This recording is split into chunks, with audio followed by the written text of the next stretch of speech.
Hey, everyone. Hey. Oh, my goodness. Thank you so much for tuning in to Nat 20 Productions official Firebrands, the Fire of Life. Everything you should see the donation links pop up periodically throughout the evening. Let's make sure you get those donation links up, because for now until the end of September, we are here with cosplay_IRL to help raise money for children's cancer research and resources with St. Jude's Hospital.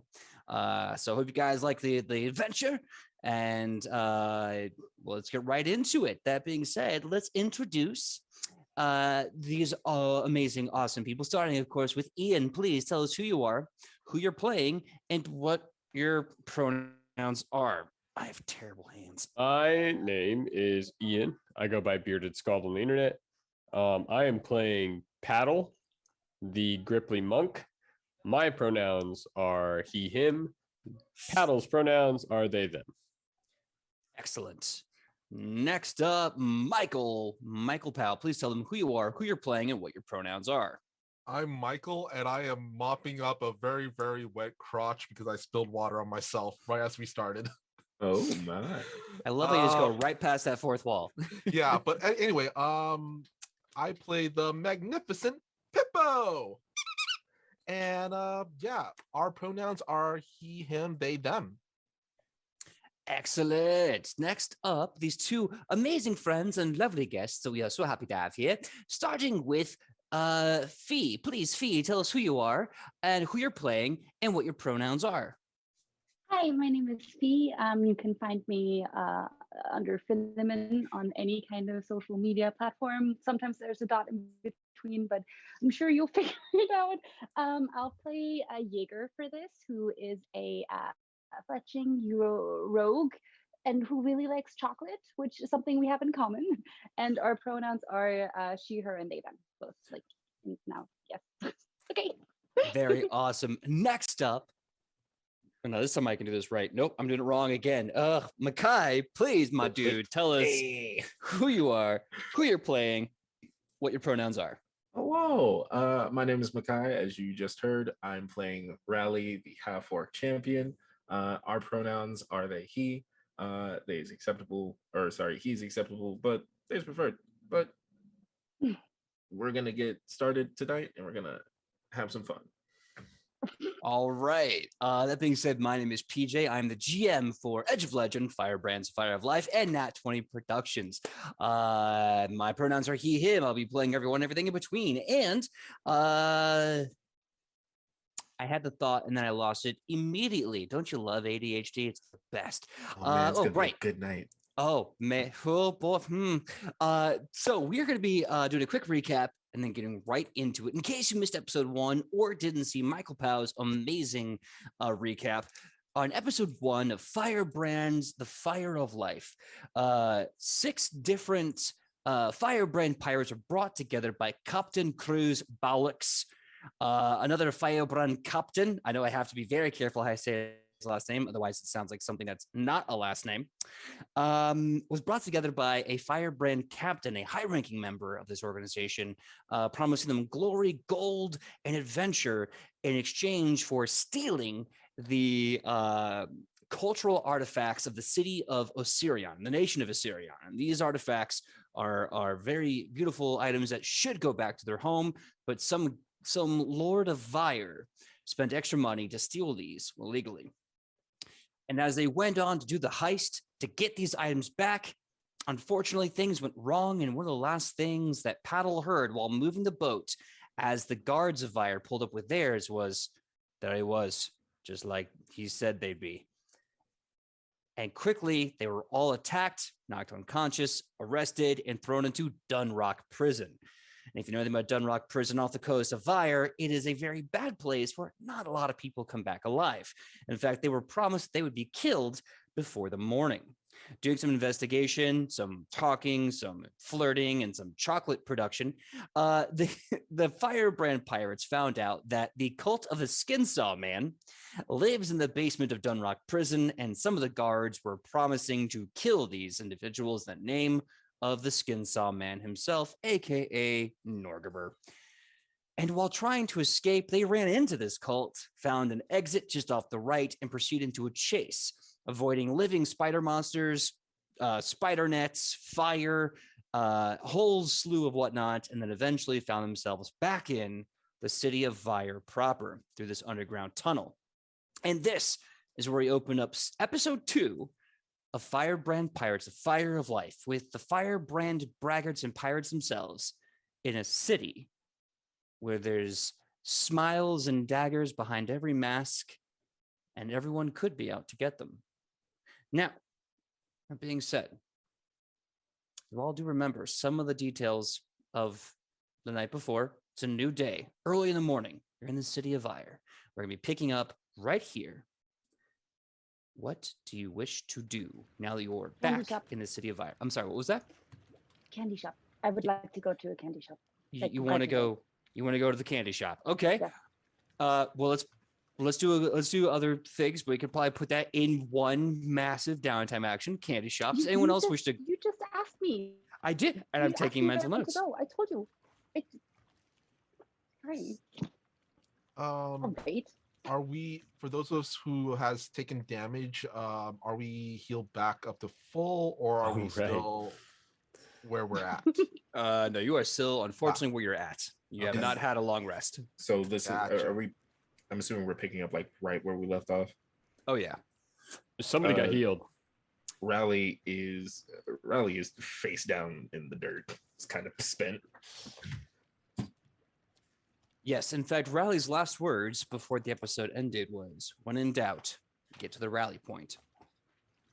Hippo's going to kind of, even though compared to Rally, Pippo is very, very small. He's going to try to, hardest to try to kind of, give him a shoulder, try to help him up a little bit, but it's kind of knee level, I guess. Mm-hmm. Okay.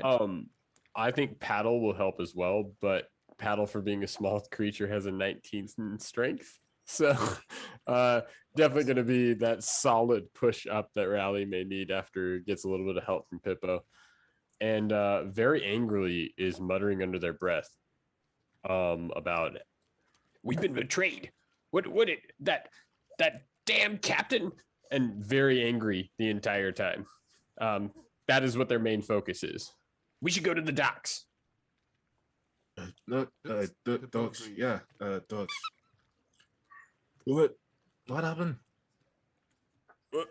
I'm just saying me to the docks. Sorry. Okay, so Fee's character Jaeger, you're agreeing to go to the docks? I wouldn't so much say agree as like reluctantly. To be fair, the first time you got chocolate coins, we were at the docks.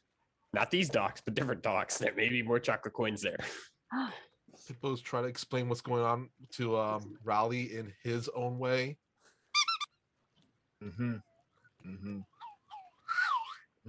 That explains that. Right, gotcha. Do you remember anything that happened that was bad? It was Jaeger's fault. Yeah, I can believe that. Okay. To the docks. Question to the DM. Mm-hmm. I guess 2 questions. Has I used my lay on hands earlier to heal Bippo a little bit earlier? Has enough time passed for me to use it again, or? Good question.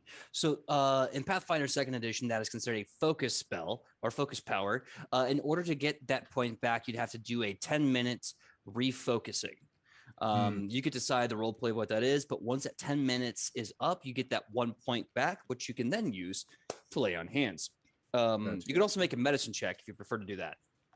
All right, so here's the thing. I think I have 1 more focus point, and I would also like to use a medicine check as well. Okay, cool. Let's do the lay on hands first, and then we'll do the roll medicine check as you guys are walking. Meanwhile, while they're doing that, I want your choice of society check or perception checks. The last time, I was just saying, the last time that I rolled a skill check that I had no +4, I got a nat 20. Or I can stick with the perception. I was gonna say I feel sad because Pippo doesn't have as high of a society as Rufa does. Dang. Wait, your level 8 character doesn't have as high a bonus as your level 4 character? Yeah. Wow. Yeah. Okay. Investigators are busted on skills. Really fast. So, what was that lay on hands, my man? That lay on hands, it's wait, I completely didn't roll it. It's what, 2d8? I don't play this edition. It's okay. I believe at this point it would be 24 what- HP flat. It'd be Okay, that's what I be, thought. yeah, 6.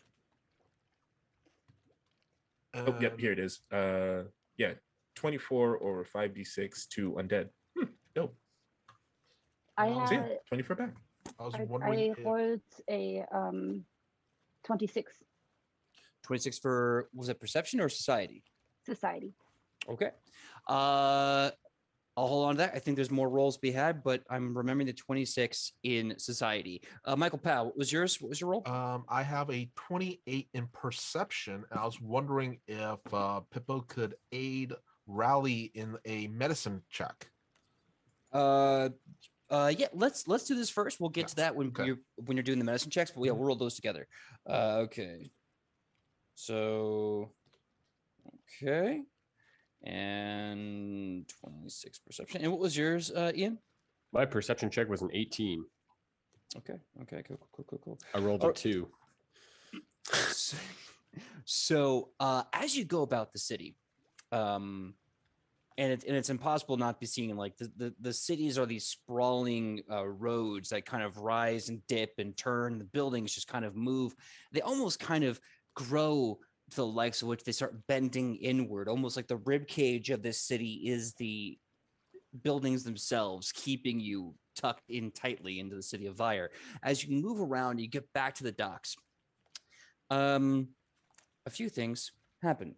One, Fee, you pick up some interesting rumors and tidbits about the city, but more importantly, you learn from a child walking by that there is a place called the Golden Treasure by the docks that is a candy shop that specializes in gold wrapped candies, as well as little doubloon nuggets, which are candies with like a golden almond kind of placed inside.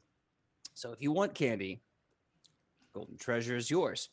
You also hear along the way some, basically the political infrastructure of the city is condensed entirely into 5 tenants.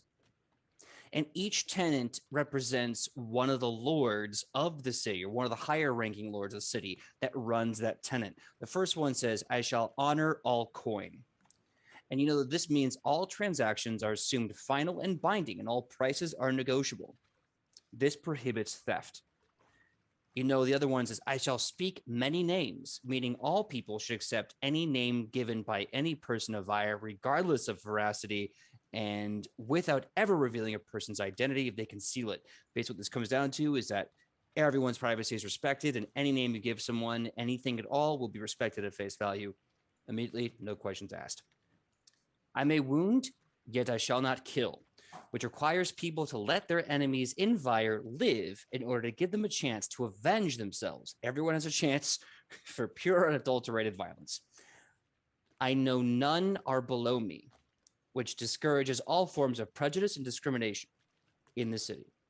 And last but not least, "I shall let closed doors remain closed," meaning all private secrets and acts must remain private, and any broken promises are assumed to be intact unless sufficient evidence is provided.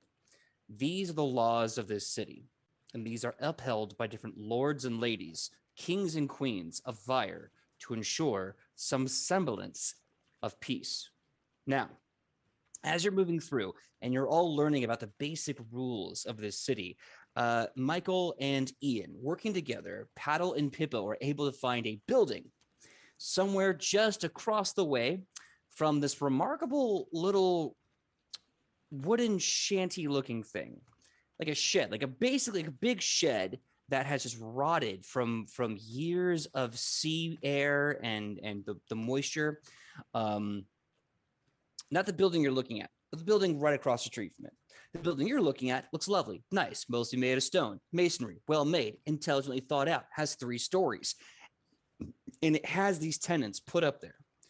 And you realize that this location will make a very good safe house for staying in here off the streets.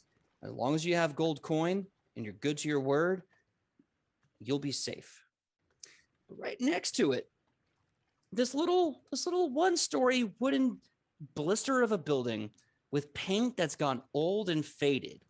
The red is now this kind of salmon pink. The blues are kind of this like paisley blue. You see this kind of candy stripe going around it. And on top, this treasure chest open up with all these fake gold coins kind of like coming out of it. And it's this ramshackle little sea shanty Hooverville called the Golden Treasure. What? And this is where you're at in the docks. A safe house right across the street from a children's candy store. You'll never see me again, guys. I'm going there. Okay, bye. And Jaeger walks over to the treasure chest and yes, leaves the entire party behind unless anybody wants to join. But that's her priority now.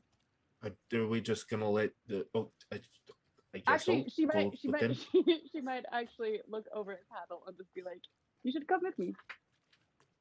I see nothing. Imagine darkness. You can't imagine nothing because if you're imagining nothing, you're imagining something. It's stupid. Now come here. I don't have any gold. Does anybody else want to take care of this safe house? I might as well No. keep track of Jaeger.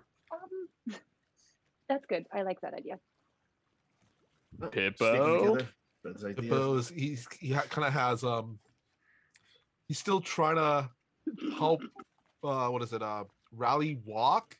It's really awkward because Rowley's like 5 times bigger than him, so he's kind of like grabbing him by the ankle and helping him. Rowley just goes. He should just come with us. I'm sure chocolate will help all of his wounds. Will kind of points up at Rowley, its wounds, and goes, Yes, I Rowley understand is that he might unwounded. die. Rally got better, I think.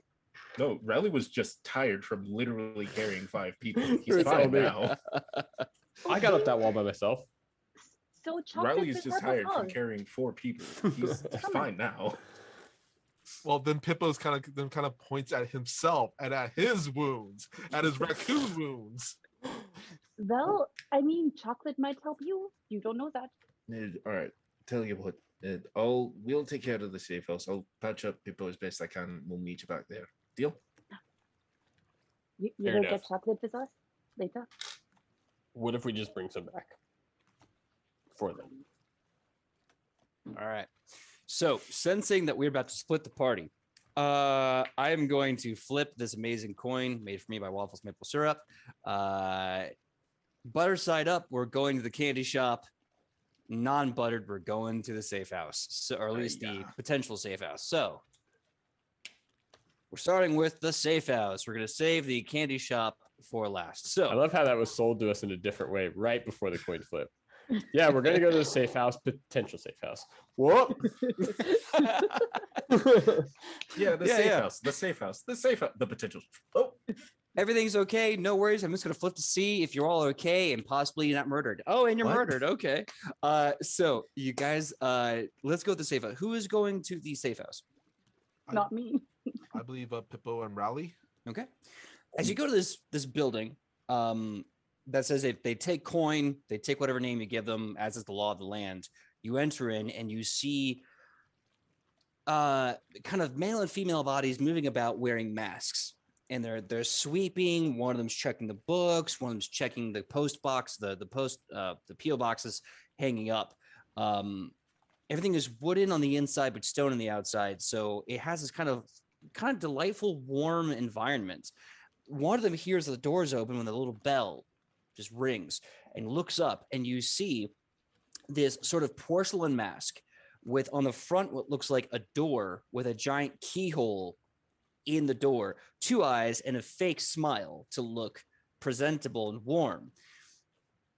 but it's a fake smile. It has that kind of uncanny valley cringe to it. They look up and go, "Oh, good afternoon. Welcome to the Sea Cove Inn. How can I help you?" Pippo's Greetings. go- Oh, sorry. Please go on. I was gonna say Pippo's gonna point up at Rally, then himself, and then makes the 2 symbol, and then point outside to make another 2 symbol, kind of signifying 4 people, and then making the go to sleep, and then Ah, excellent. A room for 4 people. Whose name shall this be under? Brandy. I'm sorry, could you say that again? Brandy. Did you say it was Randy? Brandy. Brandy. How do you spell that? Is that with a Y or an I? Y-I. Y-I. Oh, very interesting name. Brandy with a Y and an I. 4 people under Brandy? Yes. All right. We're looking over the docket here. We have many rooms available. Would you like the bottom floor here, or the second floor? Or would you like the 3rd floor? I like to stay close to the ground. The bottom would be fine unless you have any objections, Pip. Pippo just shakes his head. And really quick, PJ, like, do we actually have any money? Yeah, how much? I mean, You I'll have say the this. chocolate coins that Jaeger gave you guys. You do have the chocolate coins. They that respect Jaeger all gave you coins. guys. They're They still up his respect nose. all coin. They respect all coin. Big shout out, Reeps. Pippo's gonna kind of poke up his nose and pull out a coin Oh god. Okay. and offers And this is where the golden coins, right? the chocolate the chocolate coins. Give me a deception check with a +2.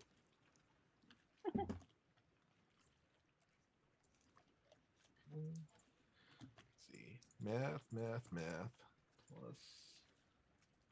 Okay, that will be a 32. Oh my I god. actually rolled really high. Nice. Okay. So you hand the masked individual the coin, they take it and they go, "Oh, yes, I see. It's one of these. Of course. Well, we'll have you know that the room is yours, and we may ask for more gold when you leave. But," and they put it down the table, go, "This will do for now. The room is yours. 1 second. We'll get you your key." And they move over and they start talking to as best you can tell, because the mask covers so many features, a kind of female presenting body moving through the PO boxes, and they start talking to them and they're whispering through their masks, and they kind of stop, listen, turn, they look at you, same garishly smiling mask with a door on it and a giant key on it. They kind of stare at you. They nod once, nod 2 more times, pull off a key, and they come scooting up with the key and they go, "Hi, hello there. Here's your key." Greetings. "Oh, Okay. good, sir. Here's your key. You want to go down this hallway, 104 on the far left. You'll be right there. Have a pleasant stay at the Sea Cove Inn." Hey, thank you very much, and you have a pleasant rest of your day. Great. My name is Samantha, and my husband's name is Tony. If you need us, please ask us anything you want. We understand that you may be visitors, and we're very happy to help you learn of this wonderful city. If Rowley's okay with it, Pippo's gonna kind of climb up Rowley and kind of sits perched at his shoulder. Yeah, just- Riley's gonna notice you like climbing halfway up and just help you up. It's gonna, you know how in Lilo and Stitch Stitch kind of goes, smiles and goes hi. That's basically what Pippo does. They nod their head excitedly and they wave back and they say, "Hello, it's great to see you. Welcome to the Sea Cove Inn." Good to be here. We'll be heading to our rooms. Take care. Great. If you need anything, if you need rumors or information or whereabouts, please let us know. We see everything. Good to know. Good to know. And if you need anything patched up or anything sewn back together, hit me up. I'm pretty good with the needle and thread.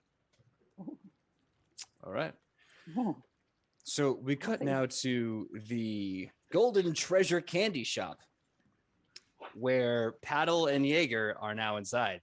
As another bell kind of rings and ring-a-lings, you enter the candy shop and you see 4 shelves filled with metal and clay and stone jars with little labels on each of them. They have funny little names like Desna's Delights and Pharasma's Laffy Taffy, all over the place. And you see what looks like kind of a gentleman wiping down the counter with this bright candy striped vest and this long white shirt with little binders around the biceps. And as he's wiping, he whips his head up and you see a mask with no mouth, big eyes, and looks like where the mouth should be, there's a little piece of wrapped candy, like what a sucker would be wrapped in, right where his mouth should be. And he just kind of looks up and says, "Hello there. Welcome to the Golden Treasure. How can I help you this evening?" okay. So Jaeger steps inside. First thing she does is squeal like a little child. And then she runs up to the to the cabinets and just like starts grabbing like all of the jars, like as many as she can fit. It's like, "I want these. I want all of them. Please. Sir. Ma'am? Sir? Person. Thing." You can just call me. You can call me Roland. Yes. I will call you Rolo instead, because that makes it seem like we're friends. And I like having friends. So Rolo, can I have all of these, please? To you, I will be Rolo. I cannot give them to you. I must have coin for those, of course. I have coin. And she like looks over to Paddle. Give him coin. No, I just came to watch you. I have no money. I've got nothing. Paddle's like digging through their pockets and such. Are you not worried that man is wearing a mask? No, I mean, if we really think about it, aren't we all wearing masks? I have no money. I don't. I've got nothing to help you, Jaeger. I don't. That's fine. And she like walks up to the counter and like puts down all of the things. So I would like to pay for half of these now, and then for the other half when I'm done and I have decided if I like them or not. Okay. Well, how about this? I'll let you have half for a small fee, and if you want the rest, you'll come back to my shop with more money, and you'll buy the rest then.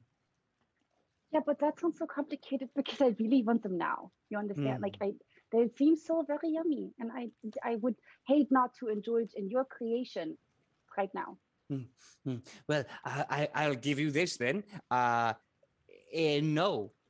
Because I have to still make a business. So I will give you half now, which I feel is quite fair.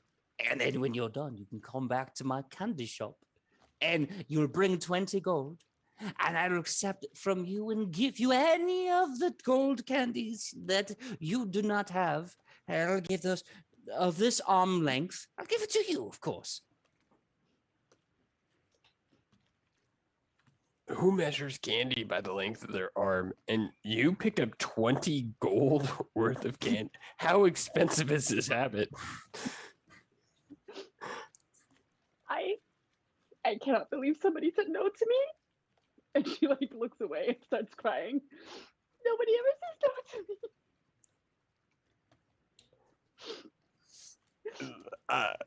me. So technically you need to die now.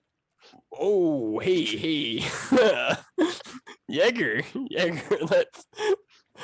let's back that up real quick. Our friend, your friend, you said you were friends. Your friend is trying to run a business. Mm-hmm. I have a sneaking suspicion that you'll probably be found out because not killing people is part of this town's policy.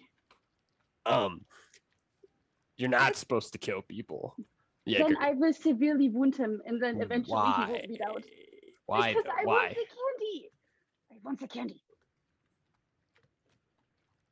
Okay. Paddle goes through their stuff. And I have one healing potion that's a moderate. Okay. And Paddle walks up to the front and says, I can offer you this, and either way you're gonna need it. So you either gotta let Yeager have the candy and use this for another incident, or keep this in hand now because there's nothing I can do. So Roland sees that potion, and he's like, the face looks directly at you, and then slowly turns cockeyed to look at Yeager, and comes back, sees a raw deal, but the only one's going to keep him alive when they see one, so they accept your potion. Actually, I think the potion's more expensive than the candy, so they take the potion. Very much could be, but that's all I have. It's very expensive. So they take the potion and they look at Yeager and they say, yes, of course, this shall suffice. Barter systems all around. Barter systems all around. Please take your candy and get out of my store. No. Okay. And she, You like, have slowly what you takes it. need. No. He slowly just takes it and like sticks her tongue out and leaves. Okay. I am sorry. I'm sorry. And then Battle just walks out of the door. All right. So I'm going to hand wave and say the four of you are back in your room, 104 on the left. And you're back with an absurd arm length of candy to, I would say share, but I'm not going to speak on behalf of Fee right now. One Roland's arm length worth of candy. Yes. Now, back in your room, you can discuss amongst yourselves the betrayal, what to do next, and if you need some ideas or some more direction, let me know, and there's some roles that I can have you do. Okay, we're in the safe house. Creepy masks? Anybody want to talk about that? No, those are very often quite Okay, strange. great. So the guy at the candy shop had one too. Oh, Pip, here's the thing. That's your trademark. That's understandable. That's just Pippo. That mask is delightful. These should be normal people, and they're not. They're clearly not. Yeager tried to kill one. I'm sorry, what? Yeah. Do you want to explain? Yeah. No. Just eating candy. It's like, don't speak with your mouth full. She's got a Roland's arm to get through, so we've got time. But besides the death threats our young candy-loving friend is giving out, I would like to give out one of my own to the captain who betrayed us, if anybody remembers. Okay, sure. That's what I was thinking. So I'm glad we're just on the same page, because it was either him or the person who, the guy who drove us here. No, wait, no, we're talking about the same person. Sorry. Yeah, that guy. I can't say his last name because I'm going to screw it up. But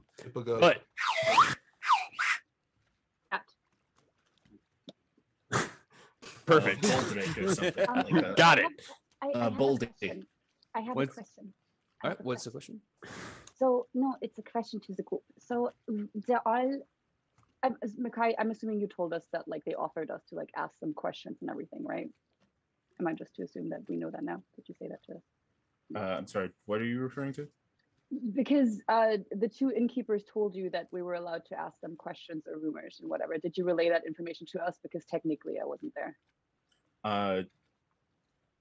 Technically I haven't revealed that yet. But speaking of masks, the couple that runs this place, they're really adamant that we can ask them anything. I don't trust them because I don't trust anyone I can't see the Mask direct people, face of. not Exactly. you, Pippo.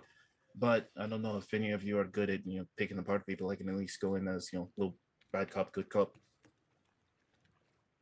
Hippo kind of points at himself guard and gets makes out. a kind of a mean, evil face as if he wants to be the bad cop. You want to rough up the people that you have a place with that is operating fully on 1 gold candy? Hippo kind of does that. You guys got a much better deal. But technically, we have more chocolate corns now, so like they can have more. You know what? The most astonishing part about that place is the fact that it's near the coast. It is pirate themed, and there is not a single piece of saltwater taffy in sight. But we'll find other docks. No, we'll get to other places. We'll find other docks, I'm sure. I'm sure there'll be better later. Does anyone remember that captain's ship, the name of their boat? If you don't remember, everyone can roll basically an intelligence check, D20 plus your intelligence modifier, or I think I can actually give you something for this. Society check. It was the blue something or another. If neither of these work, I'm just going to text Sydney. Can I roll clown lore on this? Yeah, why not? Lore, make clown lore. You said, sorry, society or what? Society, or just an intelligence check? Just an intelligence check, yeah. Or clown lore, which is They have the same bonus. All right. I got a 20. Oh, yeah. 20. Okay. 20 for clown lore. Society checks. Who else got a society check? Or yes, Makai. I got an 11. Ooh, came in hot. I got a 14. Ooh, I love these numbers. What you got for me, Fee? I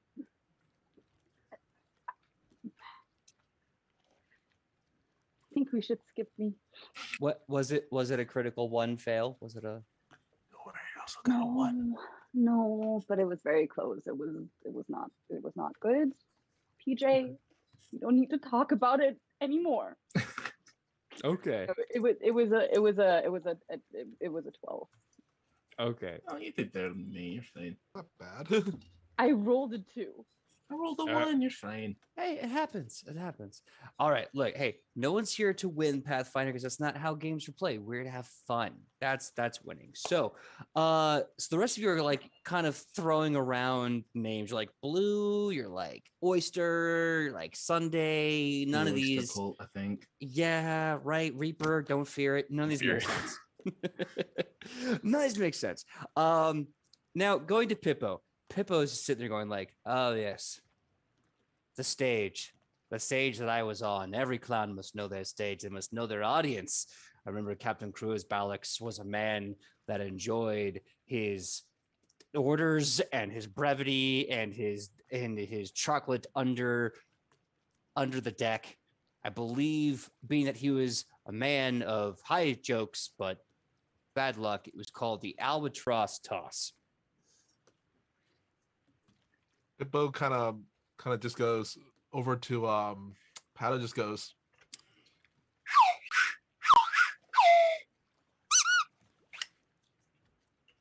Okay. I albatross toss is what I'm getting at. That. We haven't gone over albatross too often. It's just kind of one of those words that doesn't come up.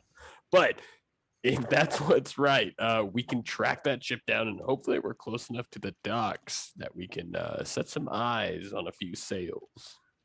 You can head downstairs and. Oh. No, I was just wondering, like, have you ever wondered how a boat in a ship gets its name? Like, did they just toss a lot of albatrosses over the plank? How did it happen? Where did they find albatrosses? That's just it. I think. And then she just keeps on eating chocolate. I think after the confusion of naming it after his own last name, he probably thought anything would be better.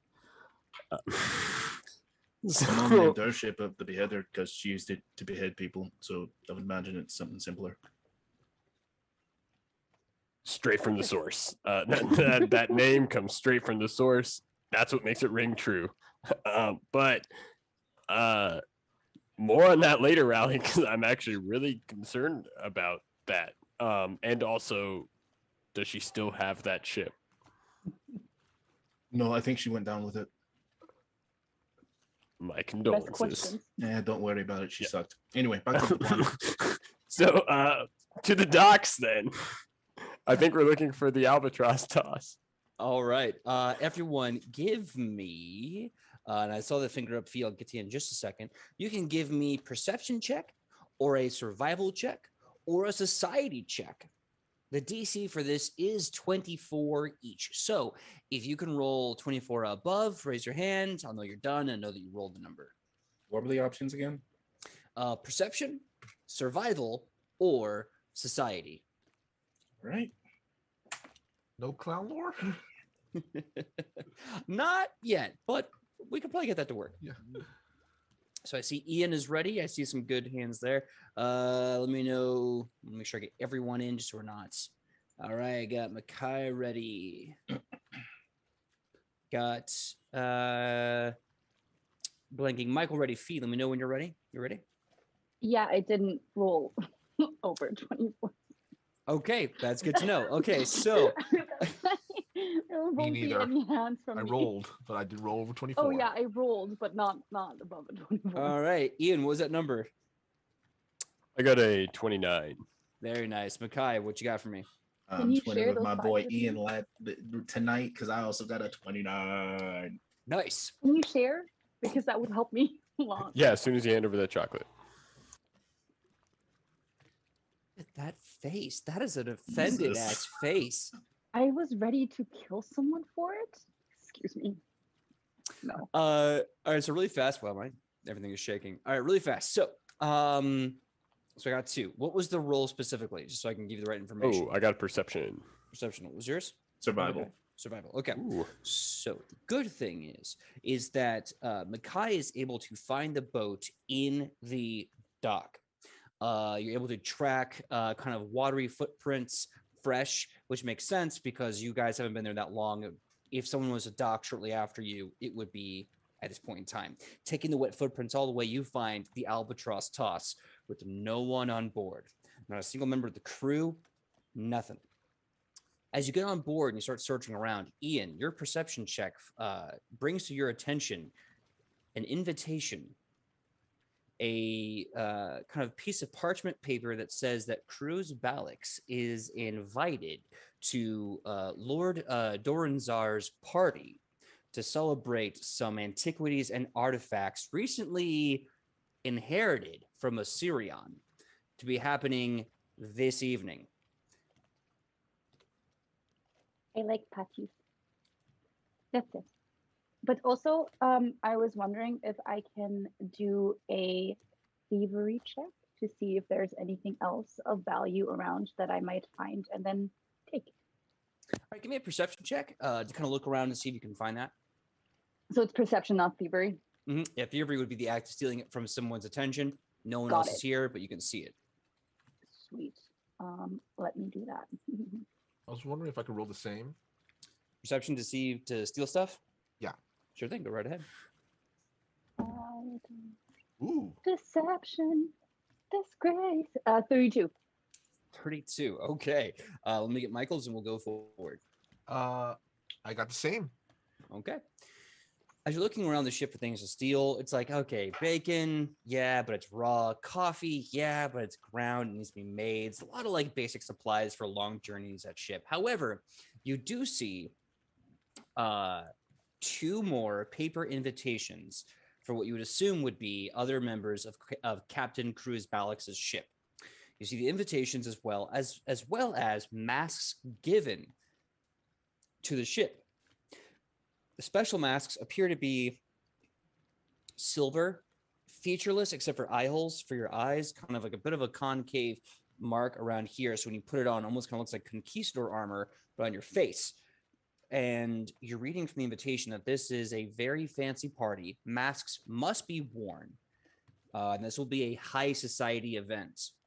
It warns you also that kings and queens of the city may be present, and that if you act unkindly towards them, since they are the law, they have the right to kill you on sight. But this is also an invitation only and mask only party. So if you don't have those two things, you may be in trouble. Yes, Fee. I have a question. did we see around, because I'm not sure if you said it, that everybody was wearing like masks? Because I had a plan, but that involves the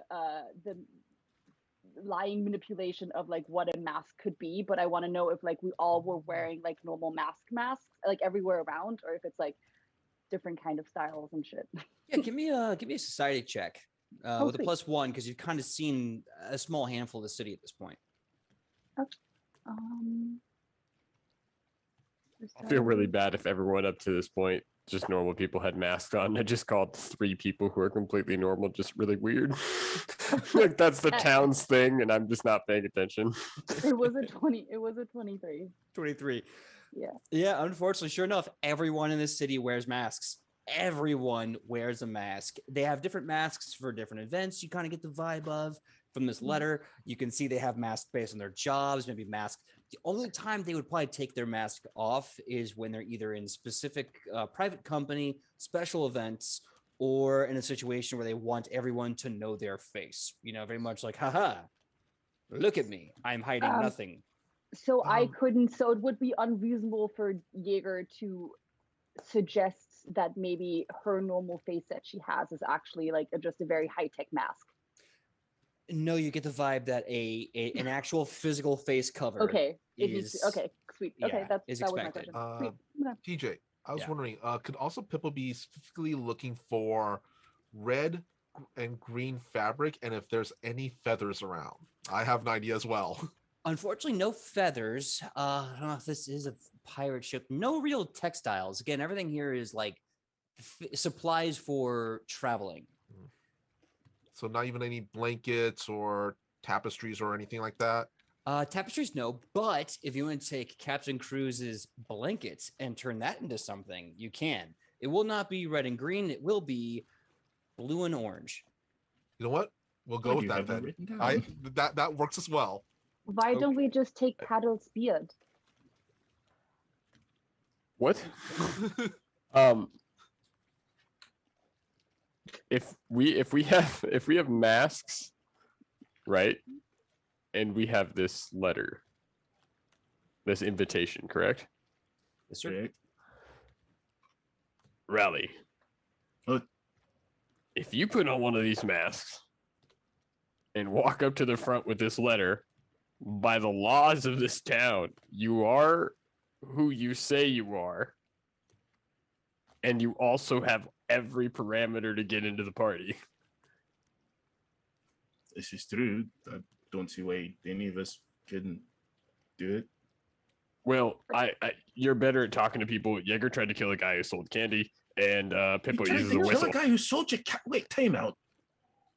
We don't need to talk about my past victories, okay? We need This to is look not a into the victory. future and I acknowledge paid the off the future. guy.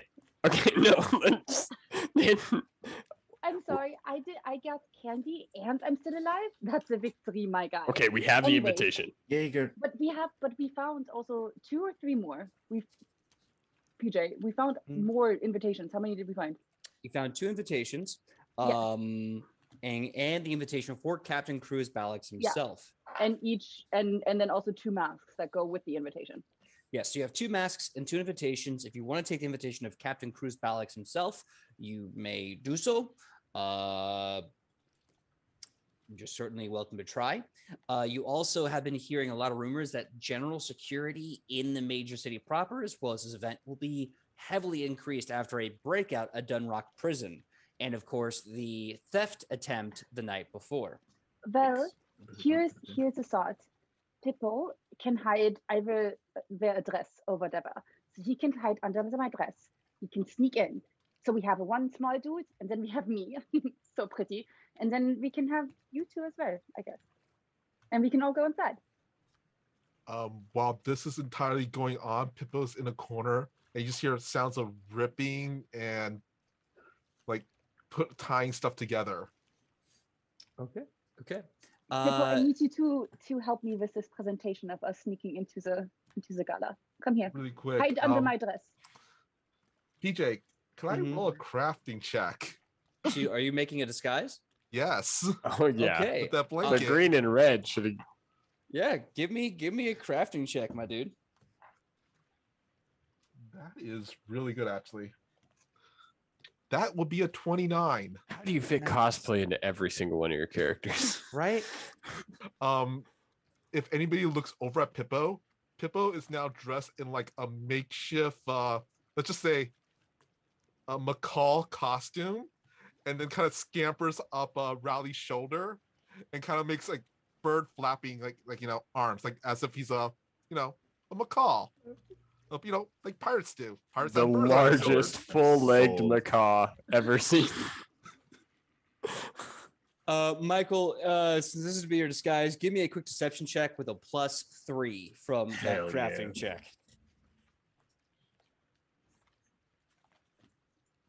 Let's see. That is +3 plus deception, right? Yes, sir. Plus 11. That is a 32. There we go. Okay. So you have a way to get Michael in. He's a macaw. A big old bird. Two of you Like a have big one, masks. though. A Really dummy big. thick, just Yeah. Dummy thick boy. Big macaw. Yo, this So- bird thick. Yo, this bird's got feathers. Now, that being said, one of Big you still needs a bird. mask and an invitation. And you also need to figure out some fake names because the invitations don't actually have names on them. Except cruises, right? Except Cruises. Yes, Cruise has their name on. I'll be right back when you talk amongst yourself. So Rally is really good at talking to people. Double. So you should probably be the captain because you can be convincing. If we're just the like first and second mate or resident murder rogue, Crew. yeah, and your Gripply friend, that may work. I don't know if I trust Jaeger to be the face of this party. I definitely don't trust Jacob to be the face of this party. What? Pippo just goes You will. in agreement. You too? How did this entire operation turn around against me No, being the bad guy? Not against. Nobody said that you were the bad guy, but I can't help but notice that we got into trouble because of you, and then you immediately tried to kill somebody the minute we got here, I or did threatened to not. kill somebody. I'm sorry. Okay. So, you- I you don't can't- believe that part about you being sorry. That's the part I don't believe. Well, I mean that's very debatable, you know. No, it's not up for debate whether or not I believe you are stable or not. Because it's not. I don't believe. Let me I put it stand like this. very stable on my 2 feet. Thank you very much. Sometimes I even use my third leg. Fair enough. Let me put it to you like this, Jaeger. Yes. If I find out you threaten someone again for no reason, I'm gonna toss you like my fucking spear. Deal? But it wasn't for no reason. Do it on the Without a boat. good reason. You should I'm do it gonna on the toss boat. you like my fucking spear. You can do it on the boat because then we can rename it Jaeger Toss. Ooh, I like this plan. Now it's our boat. While this is entirely going on, Pippo's just kind of like practicing I his bird. This. can't breathe. We have What a did I plan, come back to? PJ. Oh, okay. Nothing has been settled, but we found out that if Jaeger tries to kill somebody else, Rally's going to toss them, and we're going to do it on the boat so we can replace the name with Jaeger Toss and only replace half of the front of the ship. You know, the nameplate. Well, I'm glad that this is. Besides very that- constructive. I That's think I'm not going to good, be Brandy with a Y and an I because that's easy to remember. Okay. See? Okay. All right. First Now, Lieutenant Brandy. so you're Brandy with an I and a Y. Obviously, Except it's the Y with the followed by the I. I'm sorry, Right. misheard you. I'm The- bad. Oh my goodness. Okay, so one of you needs a mask. 2 more need names because we have Brandy with a Y and an I. What are you gonna do now? If you want to get the one more invitation, you can take time to make a society check, to make a stealth check, or any charisma-based check to go through the city, steal, coerce, whatever you wish to do, to get an invitation and mask, etc., for tonight's event. What do you want to do? I am definitely gonna stealth my way through this, Mhm. and that will be a whopping 36, please. Okay, well that is a dirty crit. So I have to ask, do you want the mask or the invitation? I want the invitation. So there's some people somewhere in the city, and yeah, sure enough, as you're going through, you see guards with masks, you see normal people with masks, you even see like some ne'er-do-wells with masks, and you're able to find some very fancy people. Using your shadows, you move through the dense populace and you steal the invitation right out of their pocket. You now have the invitation for your choice, male or female. Male. Male. You have the invitation for Lord Jeremiah Requiem. Okay. Okay. Okay, and then can I do something else, or should we do the others first? I have one more idea. Let's do others. We'll come back to you Alright, because cool. maybe they'll solve it while you're discussing. But you have at least an invitation. I'm gonna say, Michael, you're good because you're a macaw for all intents and Yeah, purposes. so I'm basically the captain's pet bird. I was a bird at the moment. Yeah. I'm currently a bird. Who can I also say he's also trained in bird Mhm. law. Oh, good. no. Eagle lore Yeah. bird. So Makai, your choice if you wish to steal one or charisma someone, intimidation, persuasion, deception to get either a mask or an invitation. The choice is yours. You have 3 invitations and 2 masks. So Would I be able to use a diplomacy to try and diplomat my way into a mask? okay. I will allow this. The DC for this is higher. The DC for this will be a 26 diplomacy check you have to beat. And I want to hear the role play first. We'll roll after. So tell me the tale of how you try to rock up to some person and talk them into giving them your mask, giving you their mask. Okay. Right. So I imagine Imagine nothing.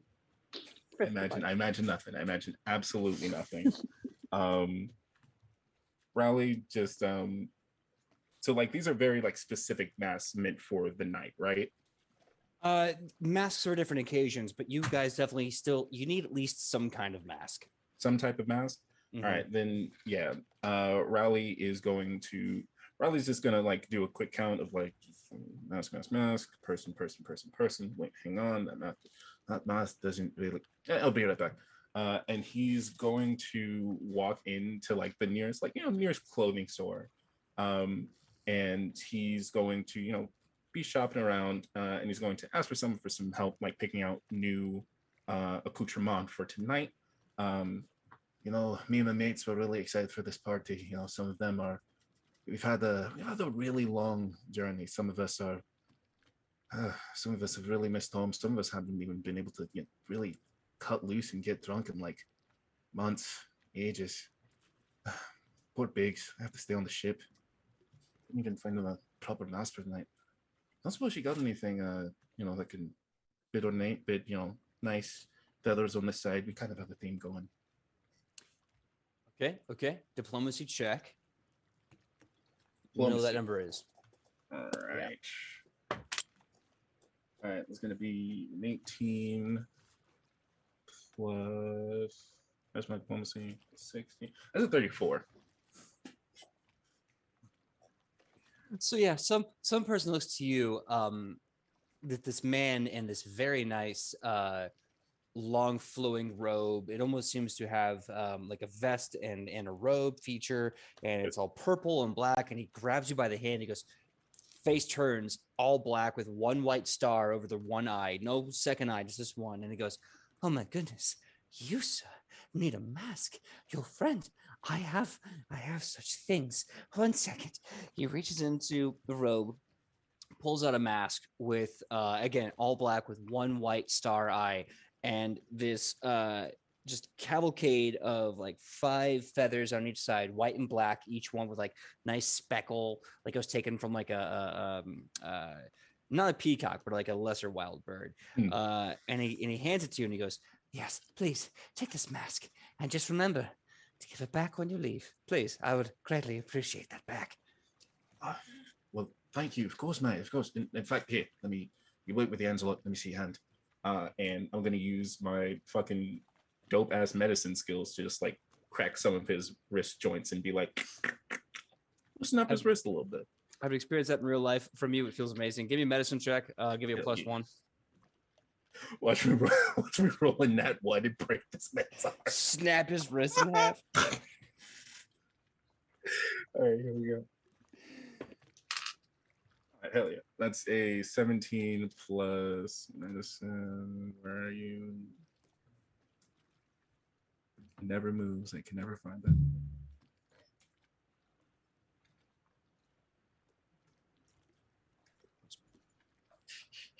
$31. 31. Yeah. You just crack and adjust and redirect his hand, and he just kind of like, you see him like visibly shirking and moving at each movement. He goes, "That was divine. What is your name, good sir?" I'll tell you that when I get back. Deal? Absolutely. But I must know that name. I must know it. You've made a friend. They tell you their name is Mr. Green. Hey, you remember that?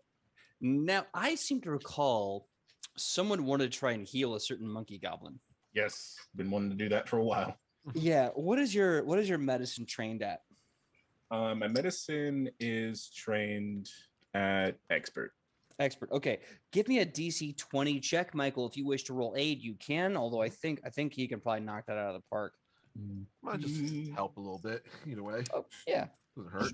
Yeah. 20. Plus, you said +1? Not yet. I'm gonna get his roll first. What was your roll? 17. 17. Yeah, you get a +1. Dope. All right, that's gonna be 29. It's 14 plus 14 plus 8. Or +1. Okay, I'll round it up and give you a critical success. I need you to roll 4d8 plus 10. That's how much HP you're healing with this medicine check. Hell yeah. Sorry, heck yeah, this is for children. Yes, we're doing this for children's cancer research. I think we lost a few people in the raid, but if you can donate anything you can, that's great. We're here to have fun. If we get a large hype train, I'll do my best to make some fun surprises. And yeah, hope you guys are enjoying the game so far. Roll them bones. All right, so that's going to be, you said 48? 4d8 plus 10. 48 plus 10. That's going to be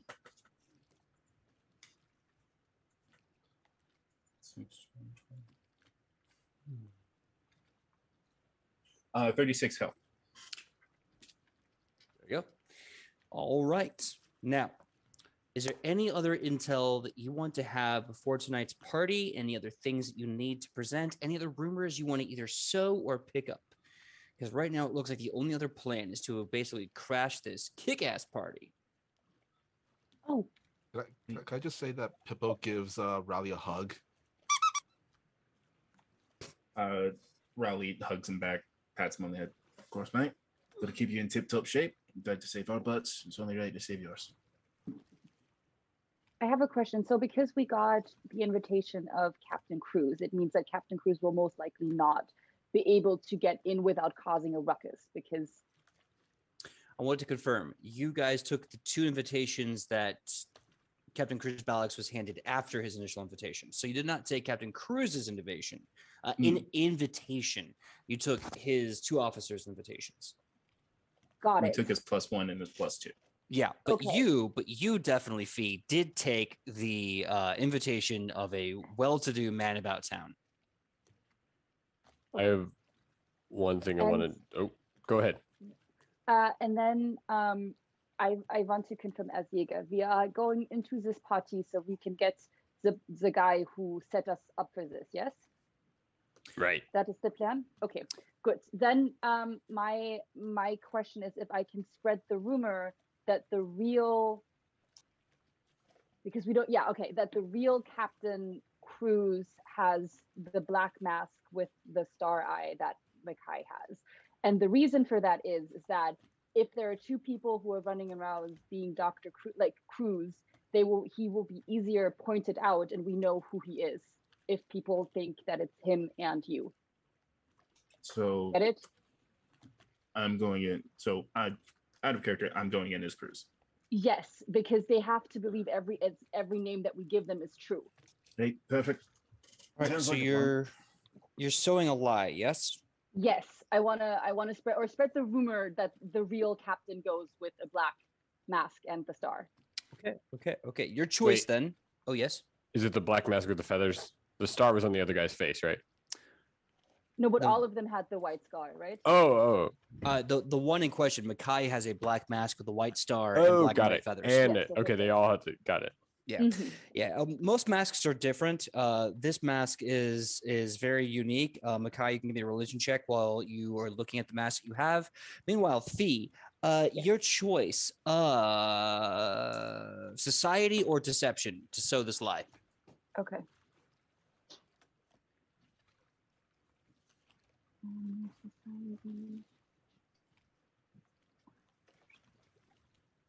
Okay, I got a 27. Which one, society or deception? Deception. Okay. Oh no. Very nice, very nice. Oh no. Okay. So you start spreading the lie, and everyone, you start hearing this big murmur that Captain Cruz Balix is going to appear at this party. Oh, I heard about his mask. Oh, he's got a mask. I didn't think. Really fast. I want Mackay. What's that religion check? 28. 28. As you're looking at the mask that you've been handed, you start looking at it for a very long time, and finally you start catching it in the glimpse of a candlelight as the sun begins to fade. And in that light, you start to realize this is not a normal mask. This is a mask of someone who worships Norgaber, the veteran deity of this city, the patron saint of Vyre, the god of murder, insanity, madness, shadows. This person may not be the Skin Saw cult. This person definitely is adjacent. And now the mask you are about to wear is a big flag that says, I am a friend of Norgaber's. Now, that being said, everyone give me a perception check to hear one fun little response of the rumor mill as it's churning from what Fee has put into it. Oh God, I feel like I made a mistake. I have such a good plan. Is this so? We've left the ship, right? The albatross toss and hearing about town. Yeah, you're kind of back into you're in the city proper. You're in your safe house. You're kind of wherever you need to be. But you've left the albatross toss. Unless you want to go back there, that's doable. I got a 26 perception. It's perception. Okay. 21 perception. 621. Oh, right. Sorry. I got a lot. Oh, no. 29. 29. Okay. Oh, I feel so inadequate now. I got a 19. 19. Okay, so Mackay and Ian. As the rumor mill begins to progress, as lunch starts to slowly turn into dinner and you're about to go to the party, you hear everyone talking about the rumor that the newest bodyguard and highest paid muscle in the city to the Lord Doranzar, the person who is running tonight's party, one Captain Cruz Balix, is going to be seen wearing the finest mask of Norgaber. So at least that worked. Well, All right, mates. We have a problem. is it a problem though? Minor. It's very small. It's very tiny. But is I it can't really? wear this. Can't wear this. Yes, you can. I Wait. can't though. Why not? Why not? I serve not this. I serve the Baiko. the sacred flame of rebellion, the spark that drives men to do what's right in the darkest of times, not the bastard that will stab you for a corn chip. Like, come on, like, have standards. But I was, oh my God, that's perfect because I wanted to stab somebody who didn't give me chocolate. I can do it. I can do it. I can do it. I can do it. Give it. All right, perfect. You do it. So Morally, I Jaeger feel like I proudly- shouldn't Gonna give you give- this. Gonna give Paddle kind of a worried look. I probably I- shouldn't have given that to Paddle. Yeah, Pippo agrees. So let's go over this plan and let's go over every detail and exactly how it's gonna go. Yes, Right? I agree. Okay. Cool. Yes. Good. So we're gonna get into the party. Right. Jaeger is now the captain. You're going to hopefully root out who is actually the actual captain, I should say. Yes. And then we're getting back at him. Well, do we bother getting back at him? Or do we just take the artifacts?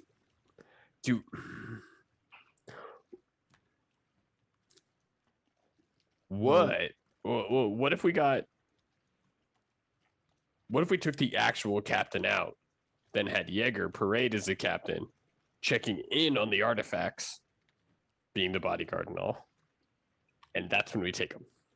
Well, how about this?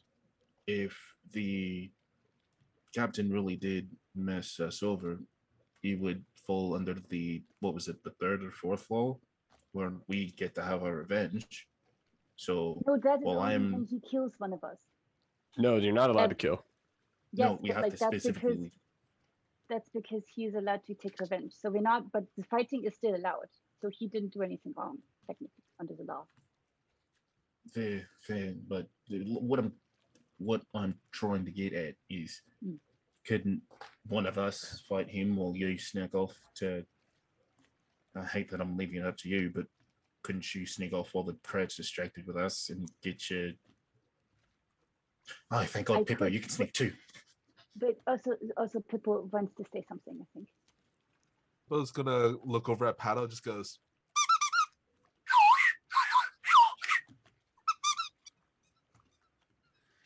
Each time I think which I hold on, learned hold on, that's a long one. It translates for Pipponese. It's why don't we frame the captain, and pretty much have him put all the blame on the captain, and we take the treasure for ourselves. Oh. That Okay, way so we won't get in trouble later on either. All the heat's on the captain. so we steal everything with Jaeger dressed as the captain to pin it on the captain, Pippo And we- nods. get somewhere else. Pippo nods. That way, we don't get in trouble at all. We're clean. We are free and clear. And the captain is effed over. so that would mean that I have to do the one thing that comes so very unnatural to me and have the attention be on me. Because people need to see me stealing the artifacts so we can pin it on him. So I need to be center stage.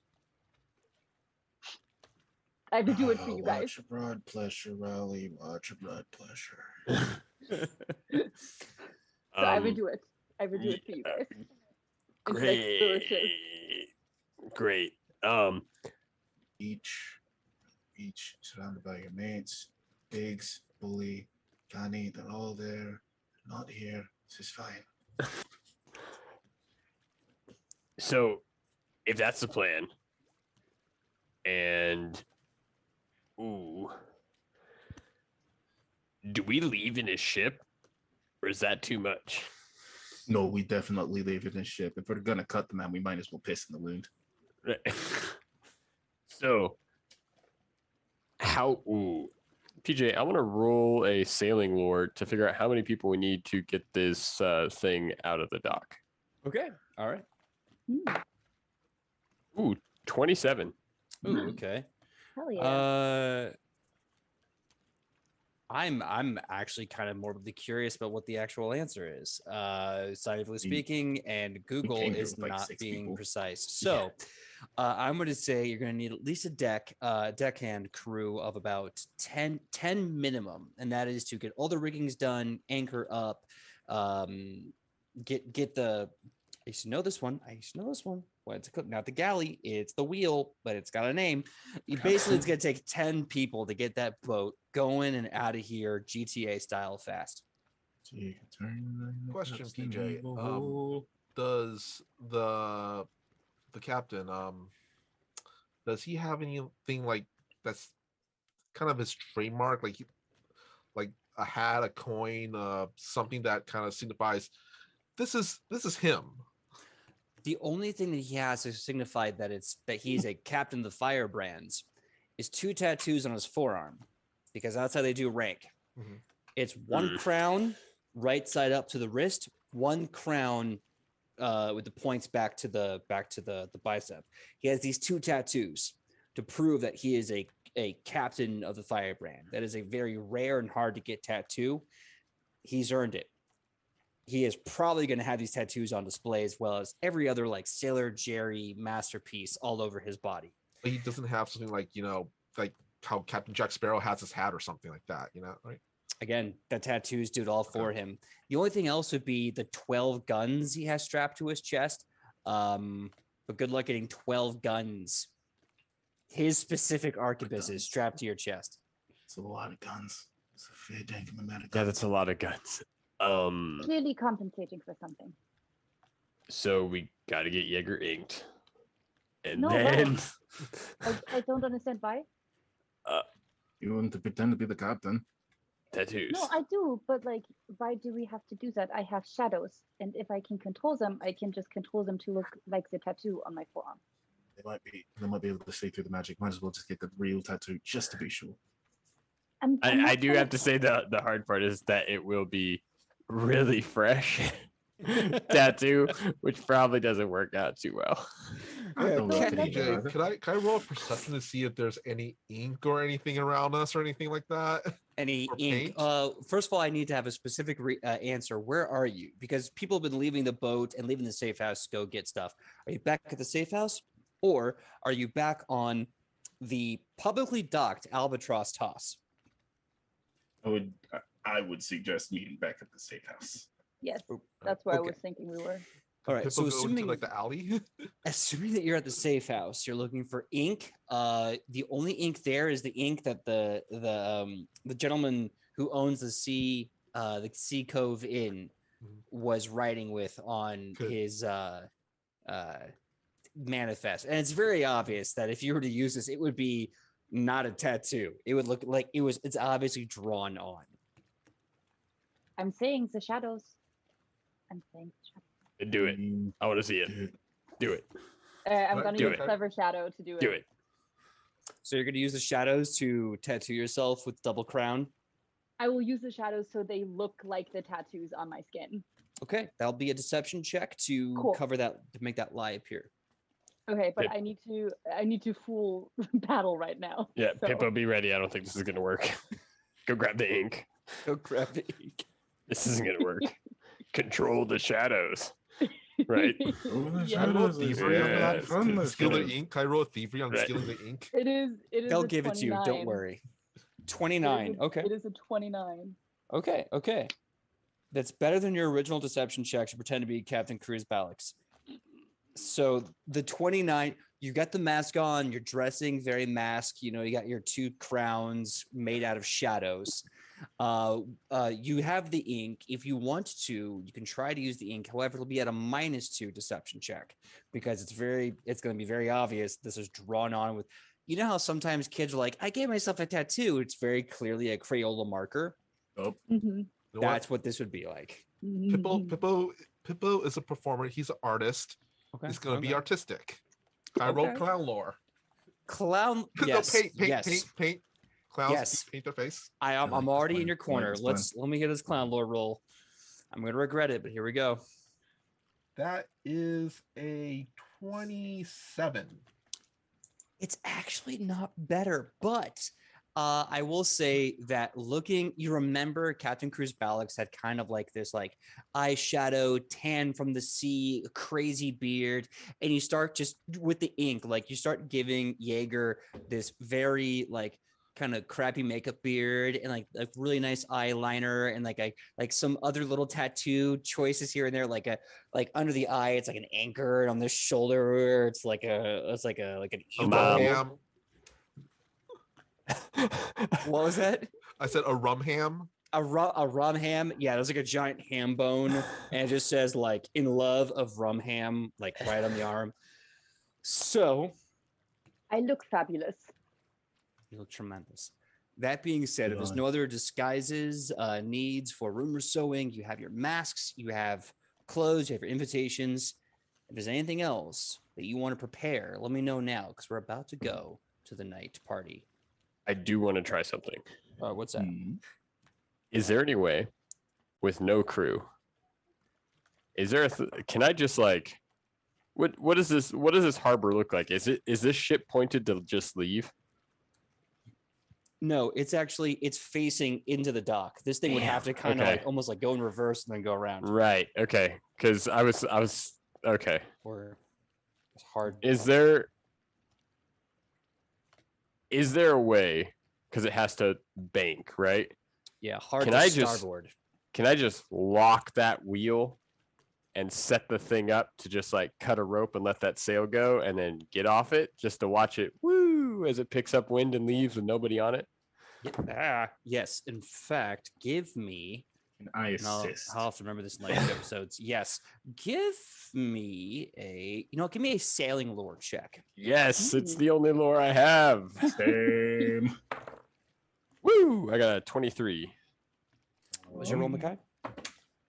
I got a 29. Rally had a great idea.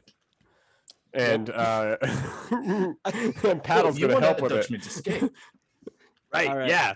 You got a name for it. You know how it Yeah. works. I'm making things up. Oh yeah, those are Gonna really be on. great when you like burn down the like main center, then you can just run down Main Street, toss fire flares like right down Main Street, and then just hop on your ship, cut the rope, and straight on to victory. I feel like Okay. we're not going to do that first half unless something goes wrong. But we definitely want to do the part where we cut and get the sail going. Right. So the total, that's a huge bonus so that eventually when you guys have to make your quick getaway on the ship, on the Albatross toss, there it is, you have a 31 total to make that escape. So I don't think we're actually going to be on the boat. Oh. I just want to cut it and just let it go without anyone on it. Either way, it is Okay, good. prepped to make a hard bank to starboard and be out like at least within one action. Great. It's gonna be fast. Guys, I'll cut that rope. I've got a way to get it back. To get back. All right. I trust you. I will cut as if your life depends on it, because it probably will. So, to the party. Oh, I do want to sneak in at least 3 chocolate coins, please, in my. Okay. So I'm At gonna least I have fast. it. Sure that you got the chocolate coins on you. You got your outfits. You're looking good. Your fit is just looking great. Mask Dripped on. up, dripped out. Now comes time for the party. Nervously, you wait in a very, very long line outside Doranzar's manor, Lord Malchus Doranzar. You see these giant iron gates that are half open, and you see a plethora of guards. As you're looking around, you're able to understand from your previous investigation of society that there's a group of mercenaries and swordsmen called the Mask of Blades that is now also working security for the city because of the high-profile theft that happened last night. So you have the Mask of Keys and the Mask of Blades currently providing massive, almost an army of security at this major lord's manor. As you move through, you come up with your masks and your invitations. I had to confirm really quickly on something. As the guards look at your paperwork, they look you up and down, they look at your mask.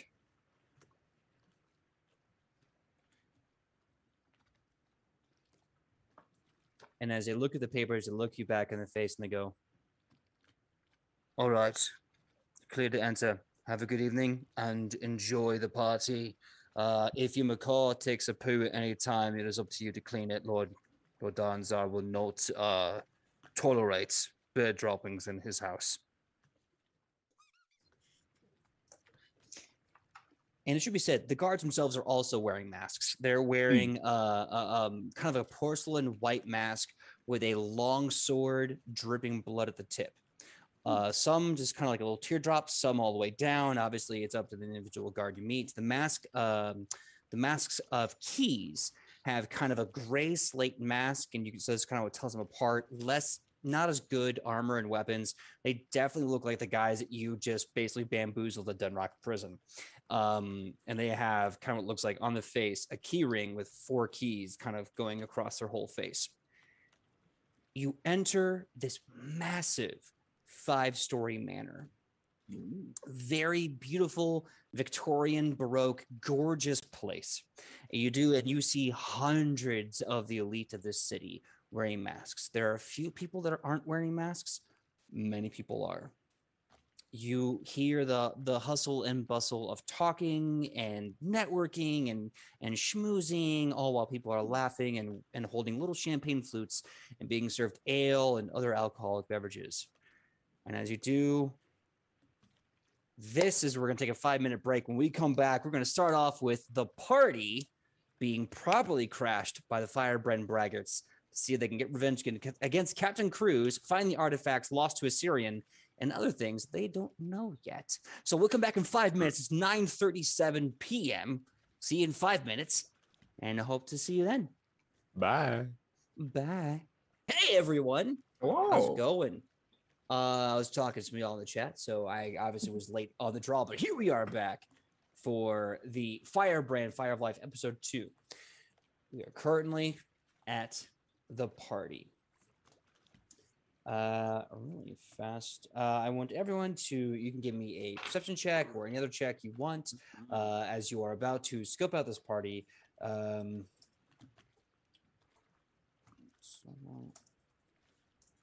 Can I steal things? You steal things. You may if you want, but you may want to get a kind of lay the land before you just start like grabbing willy-nilly. I got a Well, nat 1. Oh no. Ooh.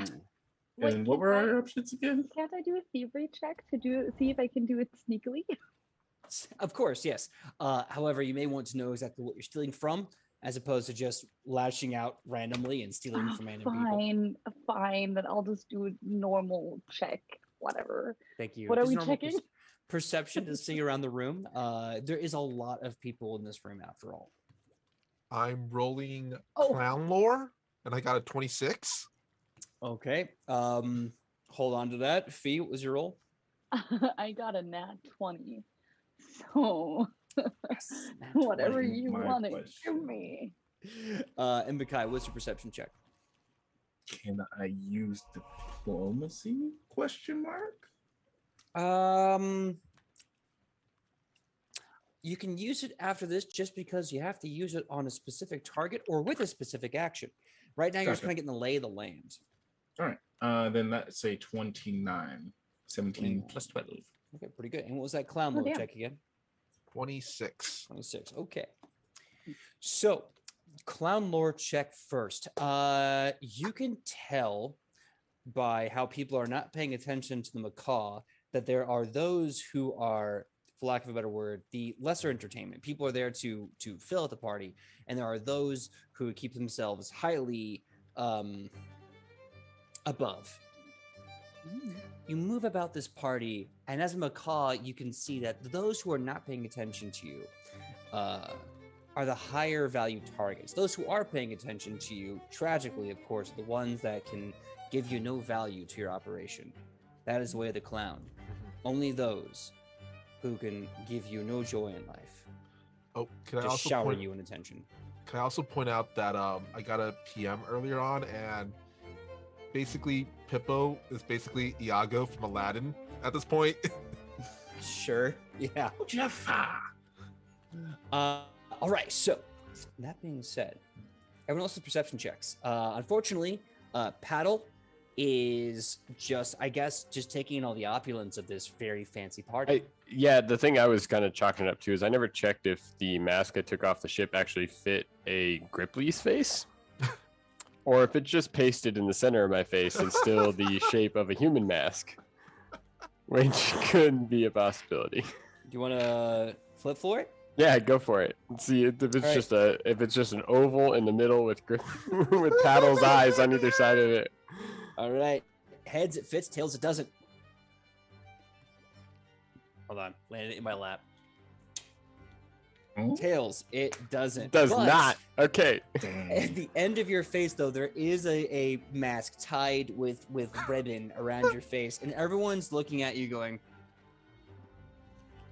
that might as well happen. Yeah, I He's tried. trying. He's And trying. that's Not my even the perception weirdest check. thing I've seen tonight. So specifically, Pippo, you see 1, 2, 3, 4, 5, 6, 7, 8, 9 targets of interest who are the people not paying attention to you this evening.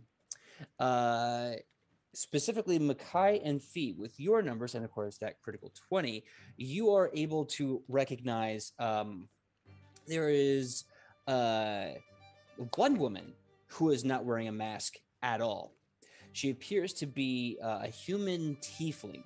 She has a very beautiful purple robe dress with a lot of spider affectations all over.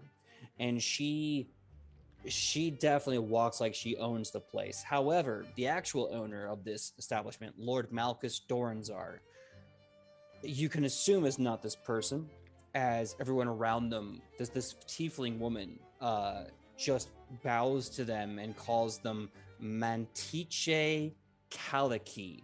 I'm sorry, Calici. Mantice, Manticce, Calici, Kaleeekii. And they are calling her Queen, Beloved Lady of Delights, Queen of Delights. They're giving her her full title.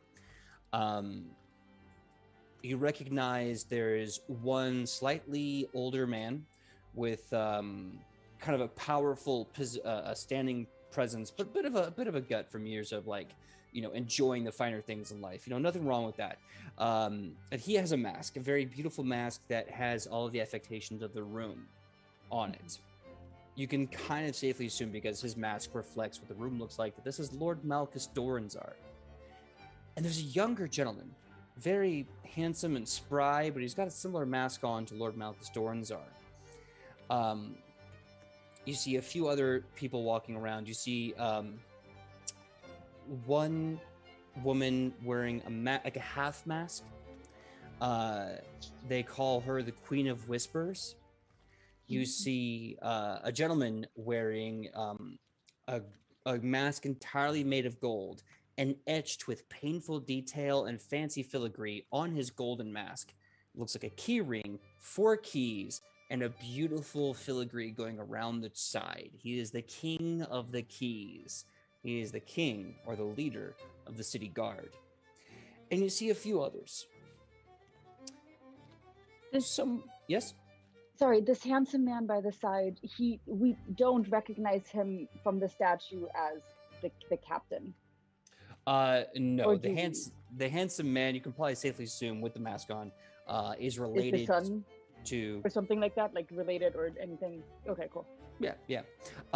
Because you got the critical fee, I'll give this to you. This is information only you know. As you look around, you see somewhere deeper into the party, with a long blue coat with many flags on the back, and a very brazen beard with little fuses put into it, and just this dumb half mask, Captain Cruz Ballix, walking around with a giant flagon, where everyone else is carrying this nice little dainty flute or champagne glass. He's got this giant flagon that he probably carries on a sip the whole time, and he's just talking and regaling people's stories, and they are laughing tremendously.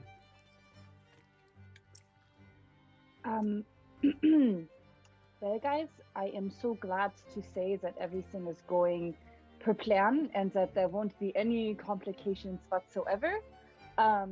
That being said, I think we should still perhaps warm up our joints and get ready to run.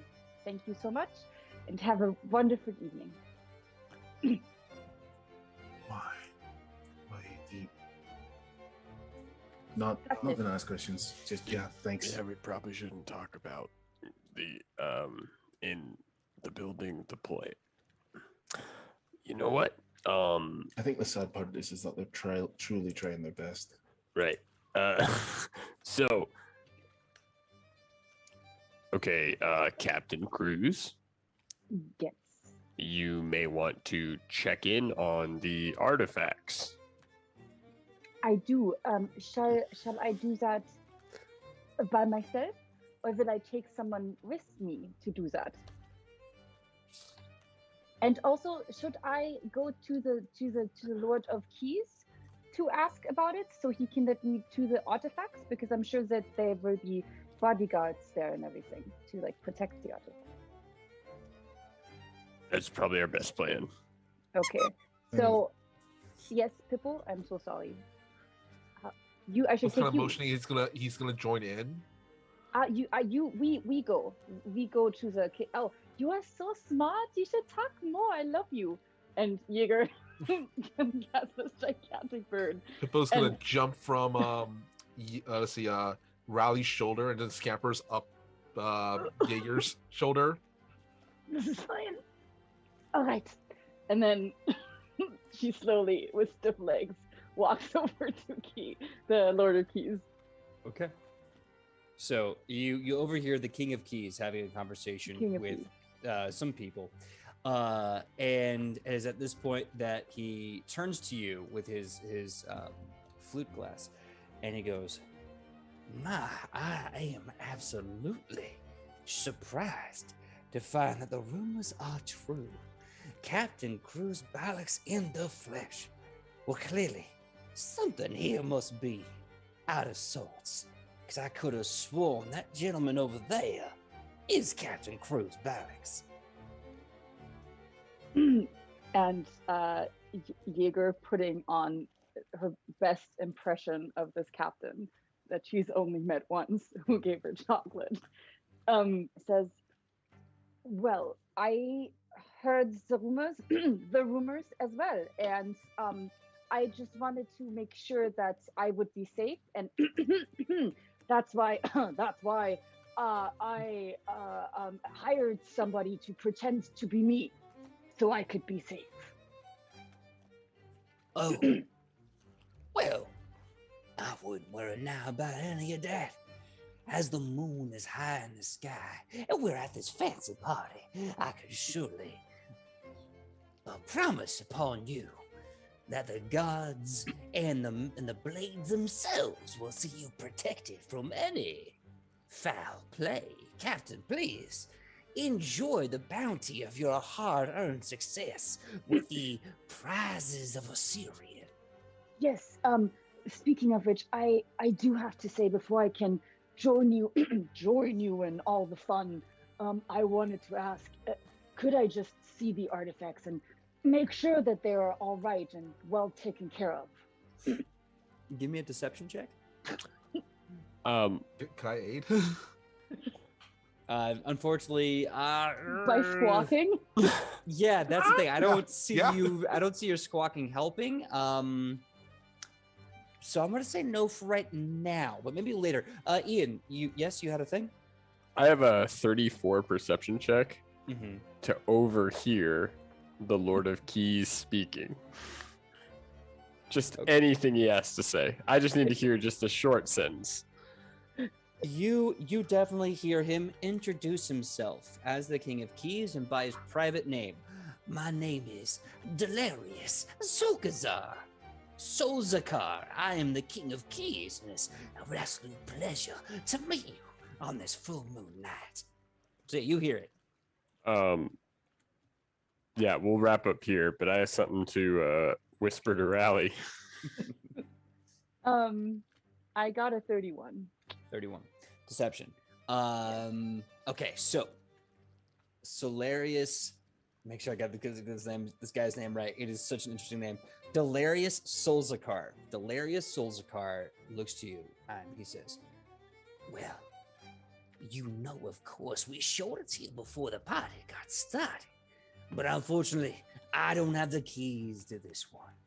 I'm sure that if you look to your benefactor's young ward, his child, or maybe even his betrothed, or anyone else at this party, I know someone who has the keys to the room at which your Syrian artifacts are placed."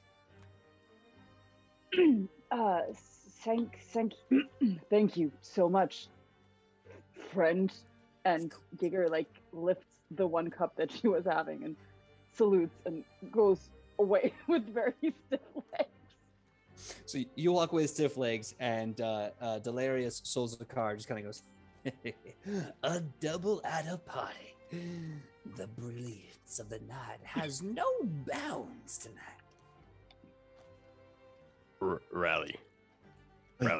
Yeah. That guy in the gold mask. Does he sound familiar to you at all?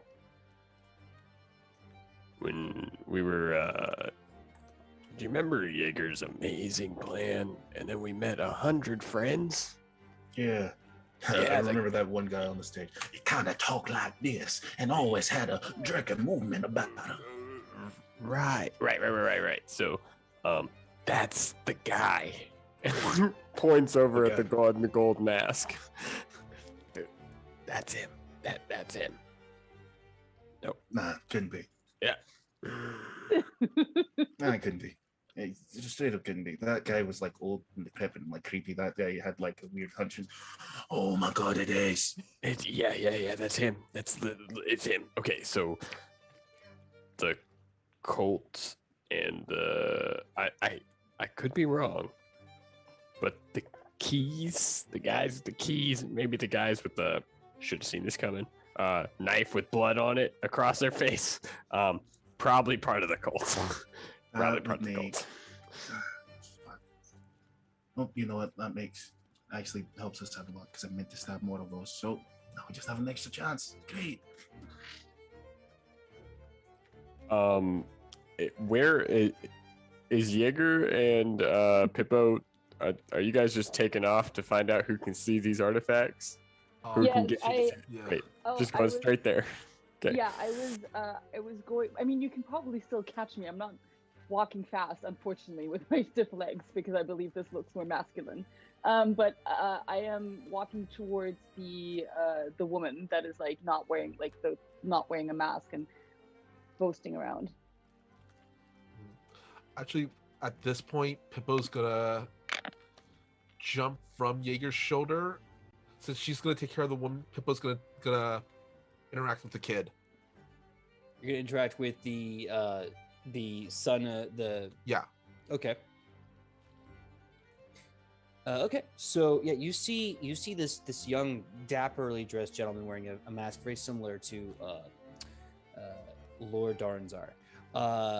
They seem to be hand behind the back, drink up, back straight, just kind of looking around, kind of passively taking in the evening. They don't seem very excited to be here or partying. What do you do, oh monkey goblin who speaks with a slide whistle? Pippo's going to try to get his attention. If anything, when I say fascinate, I'm not talking about the ability fascinate in Pathfinder. I'm talking about try to fascinate, interest him, with his clowny ways. Could I roll my clown performance thing? We'll make a performance check. Yeah.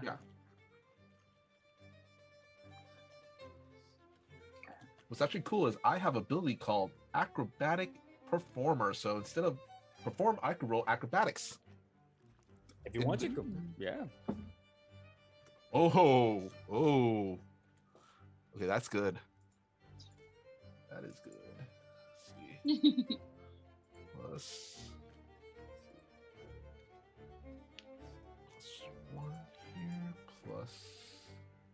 All right, total is 36. Yeah, okay, you're gonna get a I will give you a +4 on charisma-based checks with this interaction as the gentleman looks to you, and he doesn't move, but you hear this kind of light chuckle, kind of just faintly echo out of the mask, and goes, "You are a very entertaining bird. I wish I was in better spirits. I wish I could take this in fully. Thank you, my friend. What is your name?" Hippo just takes out the slide whistle, and goes,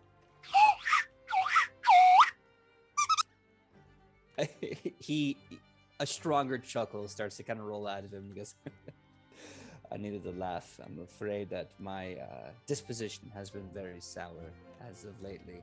You are quite charming. I still have no clue what your name is. I'll just name you, Pippo. I'll name you Pippo. That sounds like a fun name to give a bird that speaks with a slide whistle.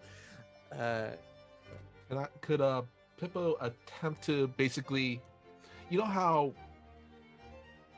you could lead someone to play, like, hey, play around, could climb up the kid's shoulder, tap the kid's other shoulder with his tail, then scamper over and hide behind his ear, and then kind of like as if looking for lice on his hair, kind of like playful stuff. Yeah. But same time he's doing that, he's going to kind of, because his hands kind of patting him down for any key-like objects. Okay. Give me a thievery check since you're trying to steal from him. Did this parrot just use a squeaky nose, a slide whistle, and then pat down a guy with his wings?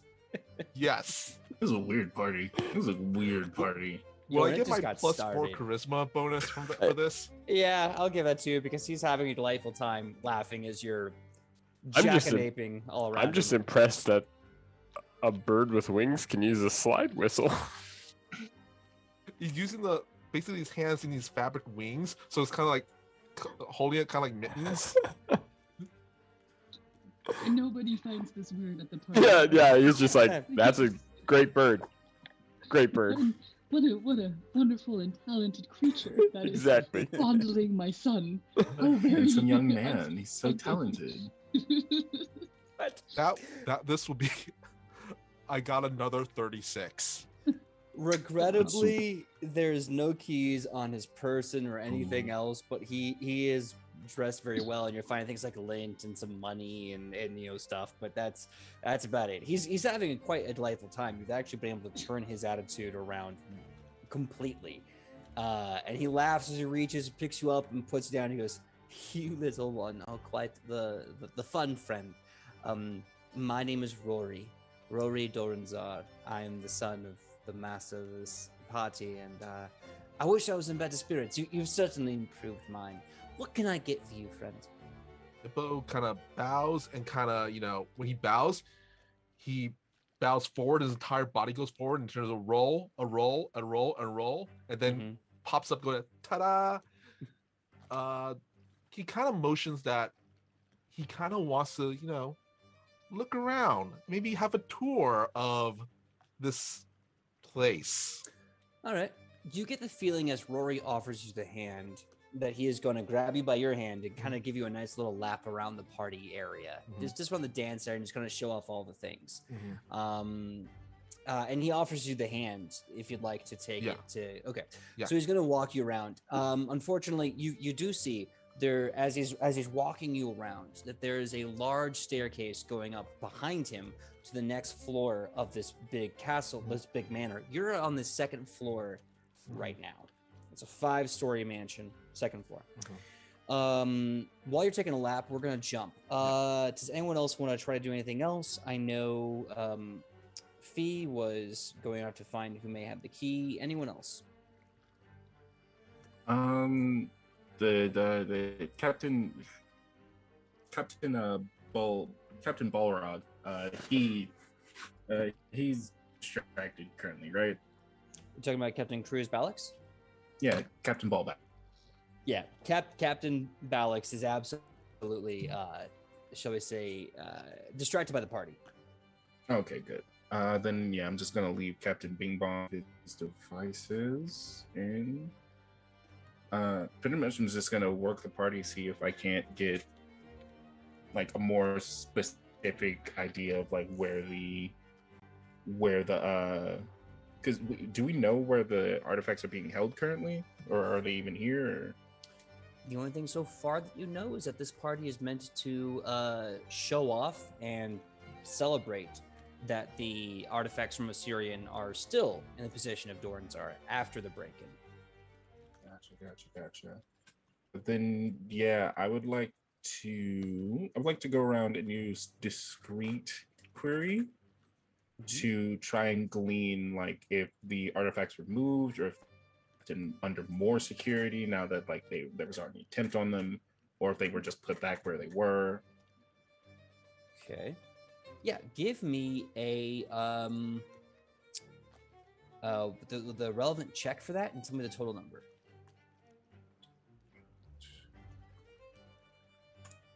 Just whatever check it says I could use with discrete inquiry. Inquire. Okay. I believe you can make that a diplomacy check or Deception. And Deception, I up to you. have bad deception. So guess what it's gonna be. Alright, that's good. It's gonna be my mental math was correct. 32. My mental math was a little off. Okay. 32. So as you're kind of just hobnobbing with the party, a lot of people are saying that they could have sworn that they saw the artifacts were brought into the manor earlier this evening and placed on the top floor, the 5th floor, somewhere in some private room to come out later. But they didn't see them directly. They all say they saw the treasure chests that they were kept in. Those treasure chests were put to the 5th floor, locked within a special room. Most of them don't know, but they do know that there are people at the party working for Lord Darnzar that do know where it is and do have a key to get in. We, if I'm not mistaken, knew that second part, but right. And then yeah, if there's any way I can relay that to the rest of the team, I will. Okay. I'm going to say that as you're kind of like walking around the party, Mr. and Mrs. Smith style, you can kind of like pass one another and kind of share secrets. That being said, Ian, what is Paddle doing at this party? Paddle is actually trained in thievery and stealth, so I kind of want them to look around, and I'm counting staircases. If we have to go up, I want to know how many options we have to go up and how many options we have to go down. Okay. I'll give this to you just from like the cross-pollination of all your efforts clandestinely at this party. You know that you're on the 2nd floor, so there's only one floor down you can go before the main floor to get to the ground. You know that there's a total of 5 stories here, so there's 3 more stories you have to climb up.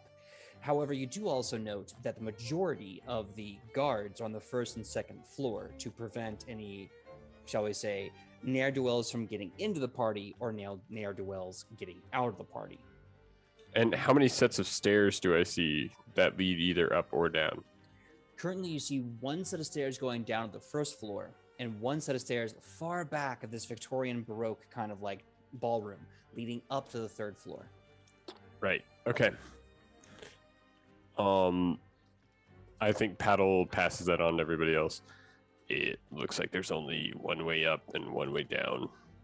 If we're going to be taking anything from the top floor, we might want to think about leaving it rather than making it back through this building.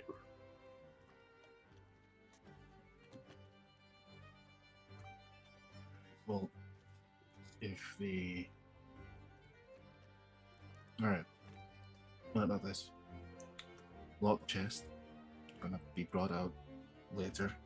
What if we could sneak someone into the chest after they bring out they do the fancy little the thing, and they bring it out and they show us, and like, ooh, look at this fancy little thing we had that we stole from some people that probably need it, and look how big and bad we are stepping on the little guy. We don't have time for this, Riley. Get your shit together.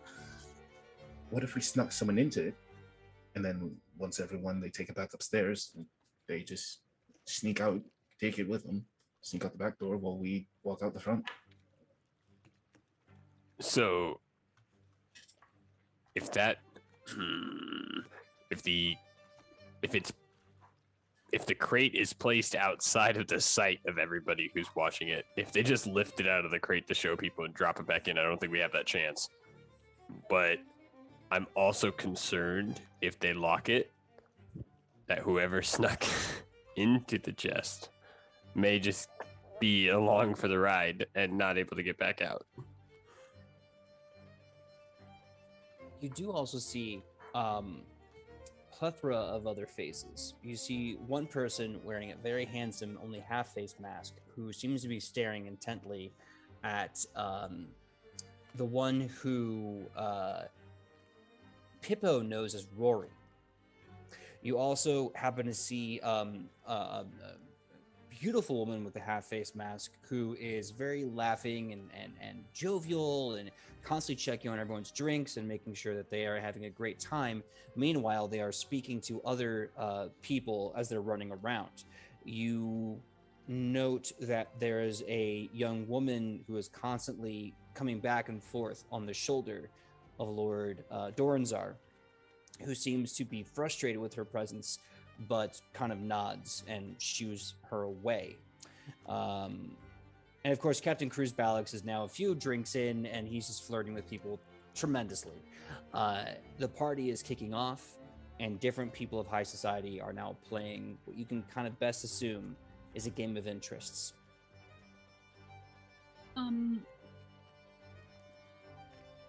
So one of them is his wife, I would assume, and the other one is maybe like a daughter. So, given the sentiment that some fathers love their daughters more than their wives, I would assume that perhaps the child has the key.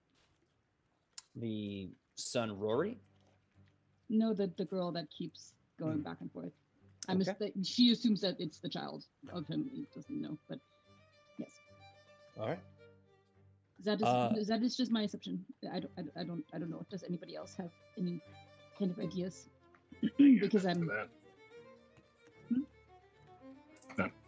No. Pippo's gonna kind of motion that points over at the kid and kind of puts his hand up as an X up when talking about the key. The kid doesn't have the key. Huh. I actually understood that one. And he does actually kind of mime that if need be, he could actually sneak into and fit into said box. Right. I get that. But we don't know if they lock it. Now you're just in there with the artifact. Question, PJ, is are we doing cartoony rules where you can pick the lock from inside? I'm gonna say if you even want to try, you're gonna be at a -4 as you're basically reversing the tumblers with a lockpick. But first things first, you'd have to actually get inside the box, which at that point it's already unlocked. So the logical fallacy would be it's unnecessary. Fair enough. Now, that being said, again, all these people are walking around talking. Someone in this floor has the keys to the room where the treasure chests are in. There's a lot of stuff going around. Again, there's one man who is staring at Rory. Lord Doranzar has this woman constantly coming and just moving away, and he's sending her off. The only person who doesn't have a mask at all is this tiefling woman who is very very powerful in her presence. And of course, the captain who... Hold on. Oh no. Captain Ballback. Oh no. Hold on. I gotta check my math here really fast. Oh no. Captain Bilbo. Because the captain finally stopped drinking a little bit and looked around the room for a quick second. And that means...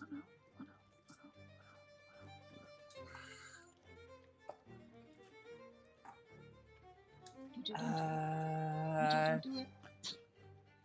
Captain Cruz Ballix looks across the room, stares Fee's character right in the face, kind of starts playing with their beard a little bit and goes, I like your mask. It's great. It's a great mask, mate. And then goes back to flirting. You beat his passive perception DC by 1 point. 1 point, my dude. 1. Well, and Liga turns to the others.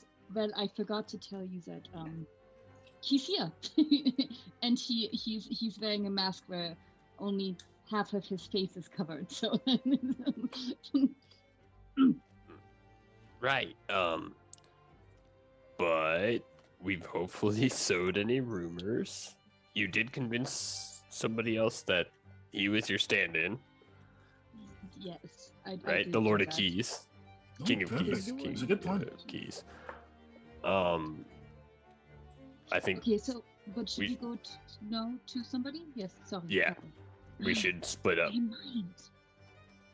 Maybe Right. maybe somebody can go talk to the tiefling lady, and the other can talk to this his wife, or the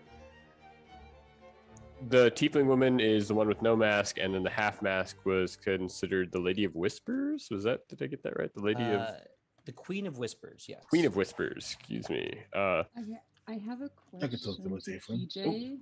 Really fast, yes. If I, because she's a tiefling, and I'm thinking fletchling and being in shadows and stuff. So I was wondering, since she's not wearing a mask at all and being super bold, if I could technically hide somewhere, take off my disguise of the captain, and walk up to her as my normal look Okay. to establish camaraderie. So, But I want to take it off somewhere where like it's well hidden, so like I can switch back into it when I'm done with her. That was my. I'll say this, she is entertaining a large number of people around her. Okay. So I will give you this, that if you want to do this without really exposing yourself to the entire party, you'd probably want to break her away from that. Also, the fletchlings come from the plane of shadow. Tieflings know. technically are related to the abyssal 9 hells. It's a little different of a realm thing, so you're not really cousins. But we're all no. But we're like, I wanted to say like camaraderie of like, oh, we're both different. Mhm. Kind of thing, you know, Sure. we're both not wearing masks, and then kind of do that approach. Okay, but she isn't entertaining a bunch of people. Can I then walk by there and overhear what she's saying to get a better idea of like what kind of person she is? Yeah, give me a perception check. B, if you want, I can help you as a distraction. Yes, after I hear what she's about, but it could also very much be that my plan doesn't work and she's like a super cold heart, like bitch, and then I can't do that. Okay, so, I got a 29. Yes. 29. So you overhear Mantice Kalikai, known as the Queen of Delights, talking to everyone at the party. And she's just saying, I mean, what good is a husband if to force them to do all the things you don't want to do? Listen, I'm a very busy lady, okay? This city runs on my hard work and mine alone. And the fact that I'm about to join with someone who's clearly using this marriage to get to the King of Keys, well, I think I can allow that. You know, just to give myself weekends off, you know what I mean? Everyone's laughing horrendously. I'm like, yes, Rory, good boy, but I'm not marrying him for his looks.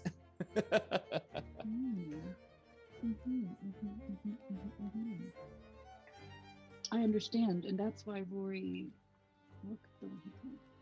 Okay. We're putting things together, guys. It might not work. Okay, somebody else. I need to think about a new plan because my plan wouldn't have Do worked. you want me to provide you that distraction? No, I don't think it will work with that kind of individual. Oh, my idea was actually to distract the crowd. That way you could single out the Mistress of Whispers. Oh. Wait, if you distract them, then they will all be distracted, and I can use my thievery and stealthing skills to pat her down and see if she has the key. That, or I was going to suggest take her aside, dance with her. As you're doing that, pat her down. Whoa. All right. Oh, we can do that. That is yeah, good. yeah. Okay, I will do So that. I will was do thinking Pippo's going to kind of go over near that crowd and Mhm. start one of his clown acts. that. Yes. Yeah, like let's say Marx Brothers from what's it? Duck Soup. Okay. Give Classic. me a give me a performance check to fascinate and distract. Mhm.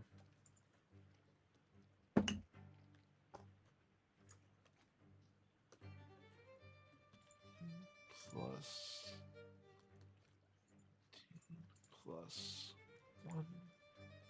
Let's see, do I have? Okay. I have. That is a total of 34. Yeah. The minute you start pulling out some nonsense, the whole party stops and goes, "Who brought this delightful creature? I didn't even know there was entertainment beyond music. This is lively." As they are enjoying you, Fee, you don't actually have to dance with the Queen of Whispers at this point. She is completely distracted. You can do this thievery check, and the DC will be much lower. Oh, sweet. Then I will definitely do that thievery check on her with some stealth. Yeah. Okay. Go right ahead. Go ahead and roll. For which one? For thievery or stealth? Give Both? me. No, give me stealth. Okay. So that was okay. That was. Oh, never mind. That is a. I can't do math. A 37. 37. Unfortunately, you find no keys on her. However, you do find a letter written for Rory from someone named Mateus.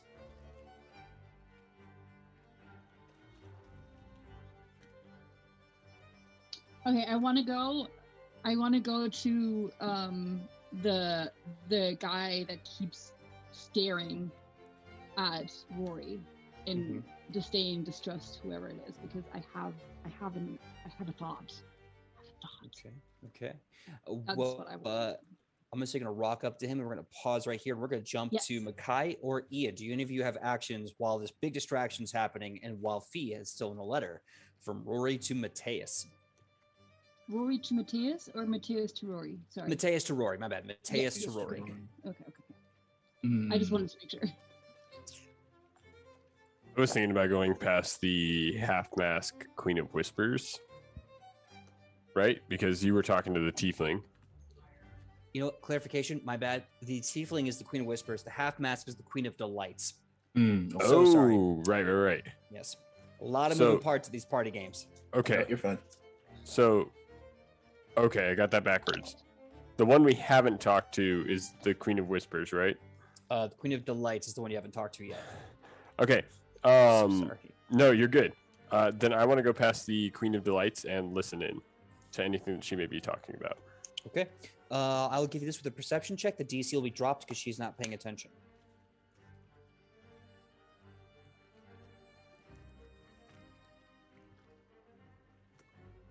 So let me know when you have that check. 25. Heck yeah.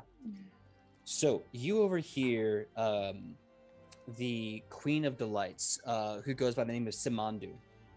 And Simandu is talking to someone else at the party, one of her people. And she says, "Oh yes, I have the whole rest of the party to enjoy myself. Snell has already done all of her work and currently has the key to the private chambers. Everything is taken care of. However, her and Marion Kilmander keep leaving together, and I don't know what they're doing, but Marion's so busy trying to impress Lord Malchus that I wouldn't be surprised if either she's going to gain a girlfriend or lose a boss by tomorrow morning." Okay. So we know who has key to the private chambers, whatever that would do. Don't know if that's where the artifacts are or not. But the other, what was the other name? Who had it? Marion, Marion, Kilmander, Kilmander.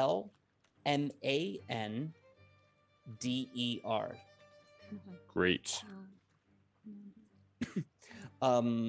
And if you've been paying attention to Lord Malchus Doranzar, you can kind of start to put two and two together that Marion Kilmander is the sort of assistant to Lord Malchus who keeps coming up and bothering him and being shooed away. Oh, not the daughter. Yeah.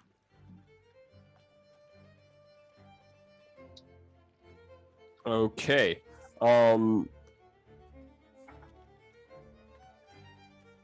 I think I'm going to try to get that information back to our thieving friends, Jaeger and Pippo. Okay. While you're doing that, I'd like to really quickly jump over to Rally. Rally, what would you like to do with this party so far? While Pippo's doing like one of his like little, I'm pretty much like standing off to the side, like, a part of the crowd, like watching Pippo do his like little lag thing. I think after a certain, like once he's like done, I'm gonna walk up, like collect him, because we came in together. So like anyone who was paying attention would probably recognize that this is my pet. So yeah, I'm gonna go out, I'm gonna like scoop him up, put him back on my shoulder, and like off to the side whisper, if I can get you close to the Lord Bibble Bobble, get your patent down. Hippo does a quiet. Take that as a yes. Hippo nods. Dope. And with his like best showman smile, he's gonna address the crowd. Ladies and gentlemen, I'm glad you've enjoyed my pet here today. You've worked very hard on this act, but for this next part, I'm gonna need a very brave, a very daring, very handsome man. To you, sir. Do you think you could, and I would like to use diplomacy to get Right. Lord Bingus to come out. For clarification, Captain Balix or Lord? Sorry, Captain Okay. Babombus. Captain Babombus. Okay, I just want to make sure because there's so many lords and captains and Bingus and Dinguses. I want to make sure we get the right one. So, give me a diplomacy check. It is not a high DC. The man is drunk and full of ego. Hell yeah. That is going to be a 15. Let's think that's a 31. 15 plus 16. That's math, right? Yeah, 15 plus 16, 31. Critical success. Drunkenly and full of himself. The captain kind of like swaggers up, throws his tankard to the ground, and he goes, "You need someone brave, you need someone handsome, and you need someone something. Well, 2 out of 3 ain't bad, so here I am, laddie. Light me up. What are we doing with this wee chap?" Hippo, do you think that? Okay. First, actually, PJ, question. Mm-hmm. Would I have to roll both a performance and a thievery check, or just one or the other for this? You would, if you want to actually take something from him physically, thievery is all you'd need. The act of thievery would be that you're performing, and while you're performing, you're kind of sneaking your I hands. kind of want to do while performing. He's gonna pat him down to see if there's any sort of key-like object that we're searching for. That's what I'm trying to do. Got And it. if there are, then steal. Cool. If you want that, just give me a perception check then. Okay. As you're literally feeling around for something. I am gonna use a my hero point. That's right. 'cause Everyone that, gets one. That was a 1. That was a potato. Oh Oof. yeah, I would have taken. It's the same thing. I had to make a hard choice of letting my perception be a nat 1, but I was like, I'm gonna need this later if we're running away. Okay, that's a lot better. Let's see. That would be a plus my perception, which is 14. The first time I ever played a character with actually a negative perception score. Well, not negative, negative in the wisdom. That's a 28.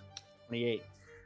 As you're, doing your thing and you're trying to be distracting and tactful, you just reaching around this person's body, you don't find any keys on Captain Cruz Balix. Just really quick, I'm going to describe the whole act. Is Pippo's going to kind of scamper around, so kind of climb the captain, like kind of like a ring around a rosy. Does he have a coin, a gold coin? On him? He One gold does coin. not have anything on him besides his tankard, which is now on the ground. Okay. Mm. Hippo's gonna take one of his remaining gold chocolate-covered chocolate things. Mm-hmm. He's gonna take it out, scamper on his shoulder, kind of puts it, sleight of hand, puts it in the captain's ear, kind of looks there, goes, "Where'd it go? Where'd it go? Where'd it go?" Kind of, starts like kind of comically looking through his pockets, and then kind of climbs on the captain's head, and kind of, and then he kind of, aha, and pulls it out of his nose. We're gonna put a big bookmark here as Balix kind of like turns and laughs, and his laugh kind of slowly deflates a bit. We're cutting back to Fee. You were gonna be doing something, correct? Was I? You were, I believe, you were making your way to Mateus with the letter. Oh yes. I was doing that. I'm so sorry. I was so enraptured in how people. It's okay. were I'm just juggling distracted. 4 storylines at this point. I don't know why I did this to myself, but let's go. Okay, so yes, so she is walking over to is it Mateus? Is that Mateus? The one that's staring at Rory, you can safely assume, because I think you're kind of picking up what I'm putting down. You can safely assume this is Mateus. Okay, and sorry, and the letter was from Mateus to Rory, right? That's correct. Okay, so and she as the Cruz leans like against the wall where he was like is like also I'm assuming like standing and just like, so why so why so sour? I don't even see a need to be polite. I took all my courage and all of my belongings to come to this party. This is my last goodbye to Rory before he's married.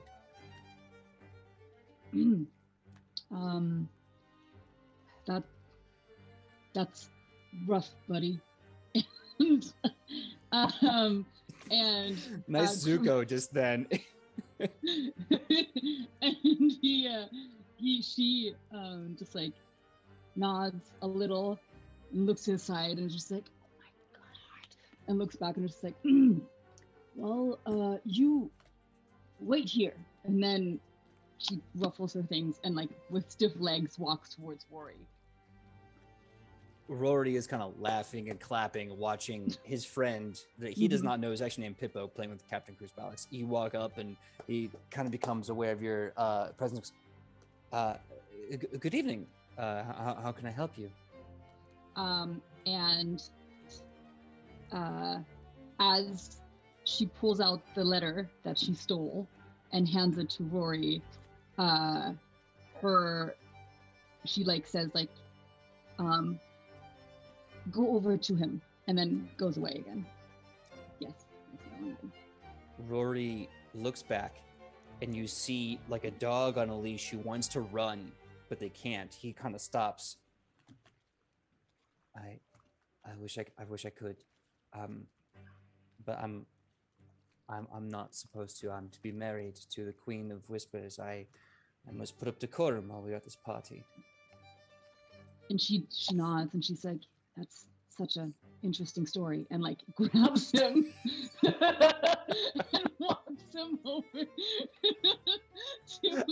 As you're pulling him, he's like just going like, no, I'm to be wed to the queen as a power thing. I can't, but I'm not, and I'd love to. But yeah, it's so interesting. She like as this disguised captain just plugs him like in front of Mateus.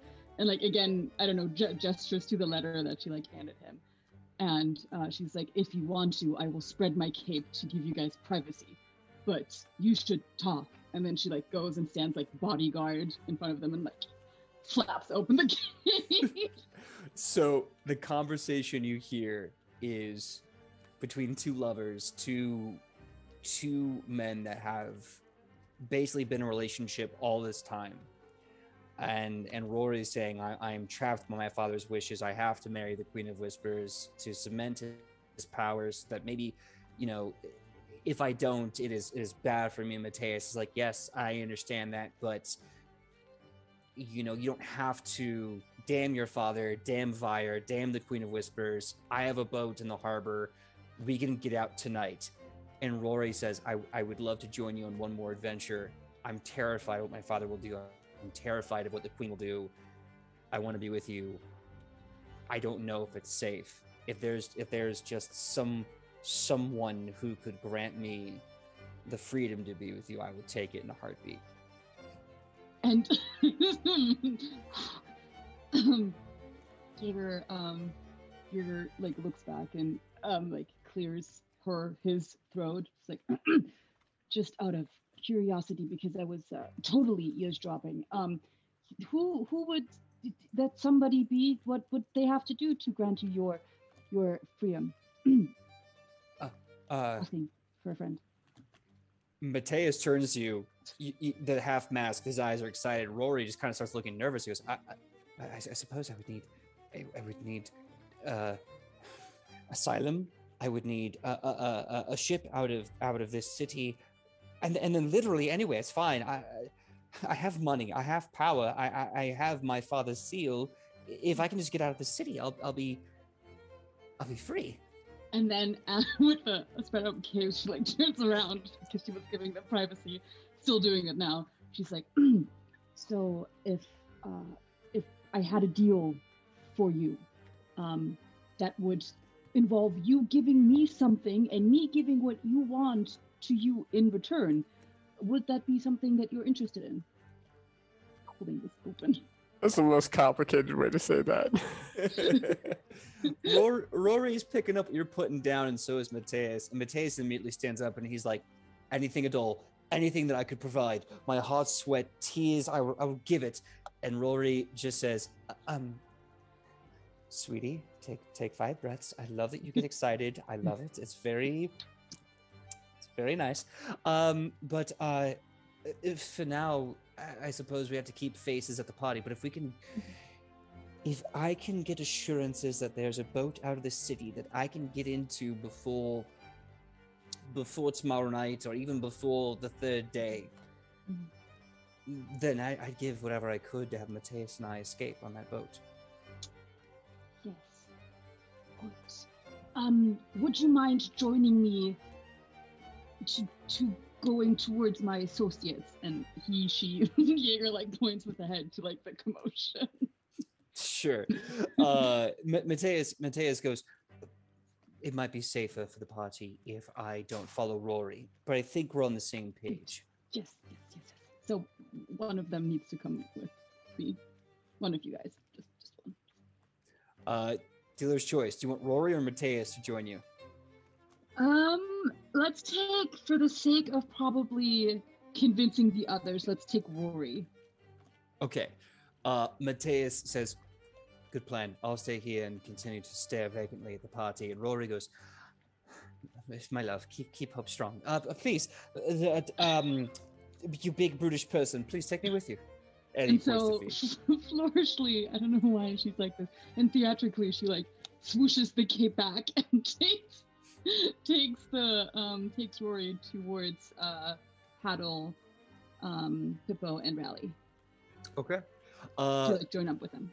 So Pippo, really fast, what were you doing while the big thing was going on? You were talking to a few people. Anything else?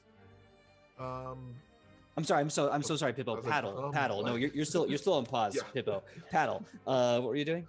I was listening over, but if I see a not so inconspicuous caped figure trying to move through the crowd to where with stiff legs towards Rally, I will head that way as well.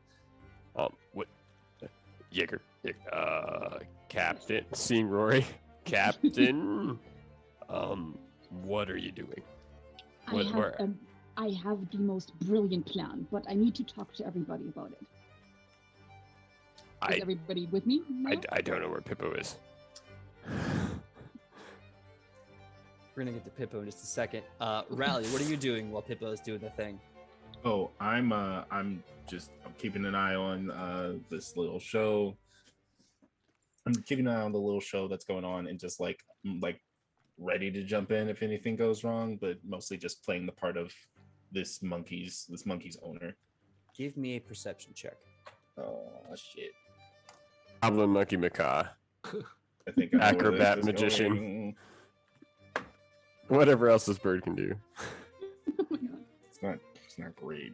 Gilbert Godfrey impersonator. Oh wait, no, that's 21. Mm. It's 12 plus 9. That's 21, right? Yeah, that's math. 21. Yeah.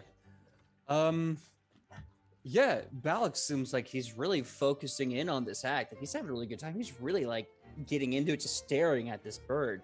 While that's happening, as you're on Balak's shoulder and you're doing the whole bit, Michael, like, where did the coin go? The whole coin trip. Balak looks at you and goes, wait a second. I've seen this exact chicanery before on me boat just a few days ago. You're that stupid little monkey goblin, aren't you? And he starts making a big grab at you.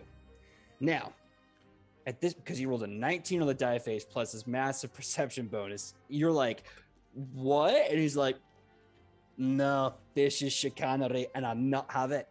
He starts to reach for you. Now, couple options at this point, because that was a really high roll, almost critically succeeded, probably with the bonuses he did. You can either make an initiative roll, and this would go for everyone because this party is about to kick off, or make one action to bury the lead real fast and get away from this Captain Cruz Balix, maybe even causing him to chase after you, or something else in between. But it's initiative or skill check. Michael, the choice is yours. I was wondering if I could do the in-between. Oh, let me know. Pitch it to me. What do you want to do? My idea is I do have an ability, which is, I guess I could use it as a reaction in this situation, called Tailspin, which allows me to use my tail to basically trip the person. And okay, yeah, I was hoping to trip the person, kind of make it look like it's part of the act. And then kind of, Three Stooges have them kind of like chase after me while trying to keep it all looking like the whole thing's still an act. Okay.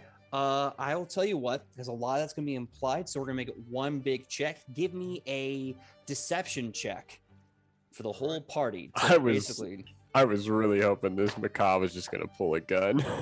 just halfway through the party, this bird just pulls out a dueling pistol. You want me to do that Squeeze, instead? son. Squeeze. Ian, you want me to do that instead? So funny. I haven't rolled yet.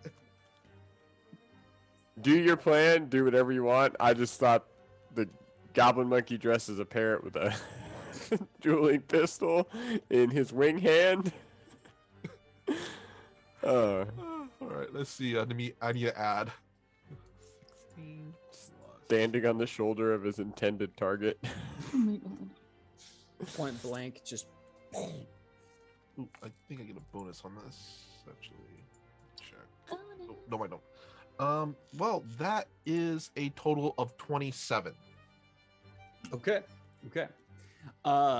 So he tries to grab at you. You skitter down. You make him fall. He flips back on ass over tea kettle. You start skittering away. He gets up, pulls a gun, fires into the ceiling, starts swearing and cursing at you. Everyone is laughing. Cruz is adamant that you're just a damned monkey goblin that he used to know. And everyone's all like, it's a bird, you idiot. And he's like, no. And he's chasing after you. You're having this full on like Apu in like the Agrabah City Square moment where like he's trying to jump over tables and it's a whole shit show. Everyone's laughing. And then there's a dead quiet as Oh no. the music still plays as Lord Doranzar walks over to Captain Cruz Balix, puts a gentle hand on his chest and whispers something in his ear. You see Captain Cruz, eyes wild, full of like sea madness and gun fear. He's kind of I'm so sorry, Lord. I didn't mean didn't get back. I'm so sorry. I'm terribly sorry. And Lord just kind of pats him on the chest, and Malchus Doranzar walks away. And then in his voice, very regal voice, he says, everyone, please, continue to enjoy my party. I hope soon we can show you the artifacts of Osirian. But until then, I must ask for decorum. While my bodyguard, Captain Cruz Balix, is heavily armed, the keys and the blades are here as well. No one need to feel afraid. And in 2 days' time, my son Rory will be married to the Queen of Whispers herself. So please, enjoy. And I cannot wait to serve you in a higher suit of office. Okay. Yes. So, still waving for people to come to me. Yes. I'm assuming that is. Are you still being chased? No, you're not being chased anymore. The chase is over, thank goodness. Okay. I was gonna say, if need be, I will stealth then and hide behind her. You can get to them very easily. All right. Okay. So, Jaeger flaps the cake open again for privacy, and it's just like, "Hey guys, so I found I did it again. I did it again. I saved us all. Who'd you threaten to kill? No. I saved us all. This here is the Romeo, if you will. This is Rory. RR. See, I am so smart. I am up here. Wait. Rory is wants to get out of the city and has power and money, and all Rory needs to get out of the city is us, and he is willing to give us and help us with anything in return. And then she very obviously winks, but because of the mask, only one eye is shown, so it looks like she's just blinking, but she tries to wink. She's like, "Get it?" Hold on. Have you filled Rory in on what we're doing here? No. Okay. Right. So first we have to convince Rory that our plan is a good one, and then we also have to convince them that by showing them our brilliant plan, that we also have a brilliant plan of escape, which I do not believe we have at the moment. Yeah, sure we do. The most Up brilliant on ship, plan. escape. We have the most brilliant plan. It's so simple. He helps us get what we want, and then we walk out of here giving him what he wants. Okay, we're a It little is bit simple. we're a little bit closer. How many other people can he bring? Because that brings our total number up to 7, and we need 10 to get the boat out of the harbor. He is bringing, and this is the good part, he is bringing his lover. Which is another strong set of hands that can help us. Oh, that brings us to 7. Sorry, we were at 6. That brings us to 7. So we need 3 more people to escape on the big ship. Well, we will just find them on our way. Don't let that. Don't let that part of the plan. Right. To be fair, your guys' plan was getting the captain to shoot a gun into the air because you had a bird monkey on his shoulder. So let's take a step back and let's think this exit through. I Ian, think we have the most. Oh, sorry. no, you're fine. I'm so sorry, Ian. Because I think you heard this. You remember the Queen of Whispers and the Queen of Delights, one of the two, if not both, mentioning how Tanel, someone who's been doing a lot of work this evening, has the key to this room, and that Marion Killmander is working for and trying to impress Lord Malchus, but definitely has, shall we say, interest in Tanel as well. Ooh, I definitely wrote all of that down wrong, so thank you so much. I'm glad I could. I like trying to keep track of everyone's names, and I definitely thought Marion had the key. Yeah. I feel bad for anyone in the recap. I apologize in advance. Rumor about Marion, Tanel has the key now. Okay. Have any of you guys heard the name Tanel thrown around the party? I literally haven't seen this person yet. Jaeger just points to Rory. Kick my desk. Ask him. Rory. Yes. So, Jaeger, Captain. Do you know Tanel? Rory kind of says up and goes, "Of course. Oh, she's tremendous. She's such a hard worker for one of the queens. I believe she's around here somewhere. If not, I could fetch one of the workers of the house to get her. She's basically done with her tasks for the evening. She should be enjoying the party somewhere." What do you know any of her tasks? What was she looking over? If I remember my father's ramblings, I believe she was to secure something in the private chambers on the 5th floor. Great, we definitely need to talk to her. We think maybe she can help us formulate a way to get you and Mateus out of here. Oh, smashing! Yes. Yes. I can get us to her. In fact, if you'd like to, we might cause a stir if we leave together, but I can probably get us to the room on the 5th floor together. Just. Real quick question, PJ. Mhm. This structure, this house, does it have like vents or ducts?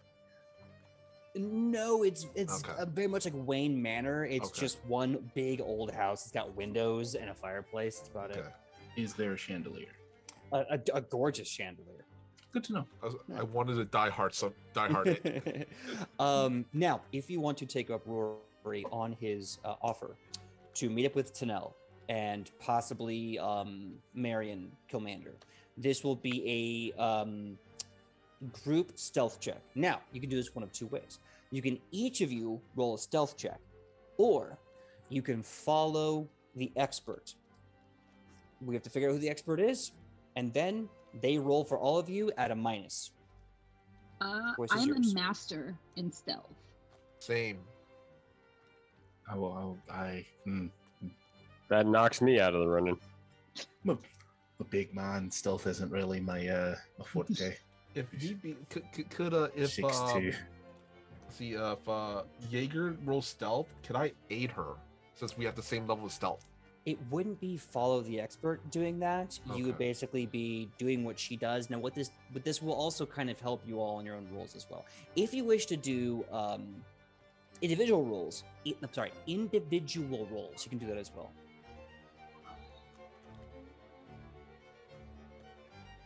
Here's my question. Since we have multiple experts, can we have each one of them lead us up at a lower minus? If you, Yeah. I will accept that. But this means we divide and conquer time. You guys okay with splitting the party? We haven't done that at all. Night. You mean this entire game? What? Okay, so the question is, who wants to go with Fee and who wants to go with Michael?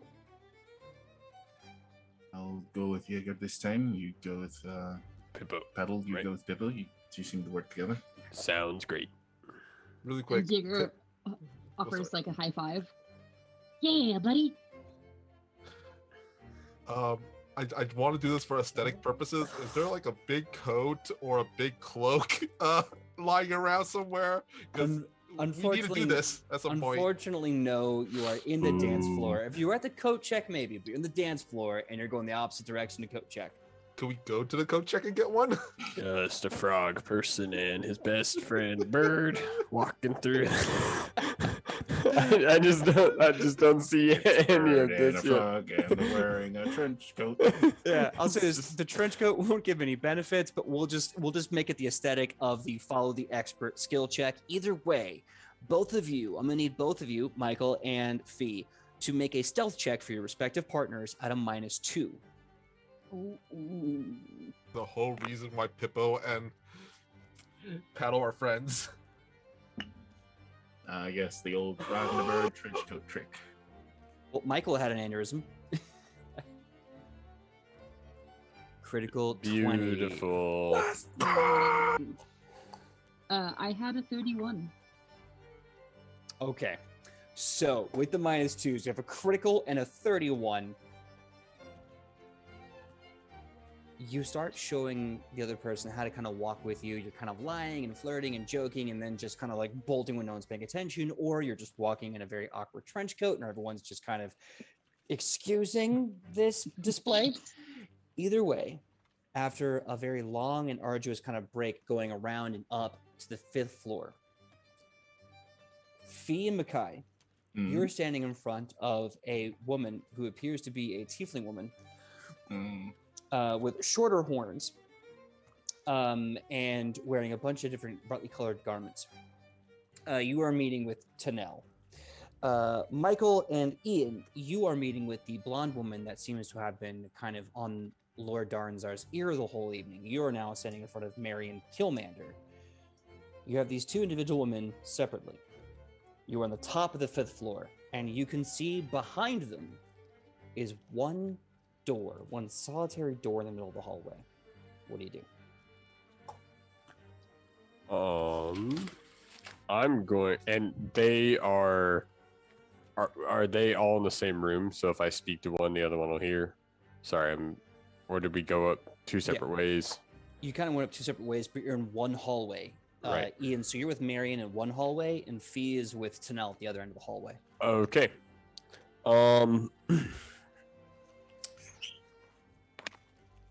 We'll see if this goes down. I guess I'm gonna write a roll deception. Walking up to Marion. A large gunshot was heard downstairs, and the Lord seems really upset. He asked for you by name. Deception check. Woo! Okay, not too bad when you have a 0. I got a 16. Marion's about to go, and you see her kind of deflate a bit. She goes, Lord Darnzar has told me that he needs privacy, and as far as I understood, it was taken care of. Apparently, Captain was once again in the cups and got agitated at a bird. I will stay up here. Make no notice that I'm standing next to a bird. I thought we were still like. Oh trench yes, coat the mode. trench I'm like, coat. I would be on the bottom this time.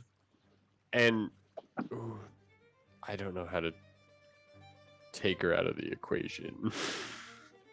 You can technically non-lethally strike her. You are a monk, right? I am. I'm gonna throw a net at her. Oh, wait. Oh, actually.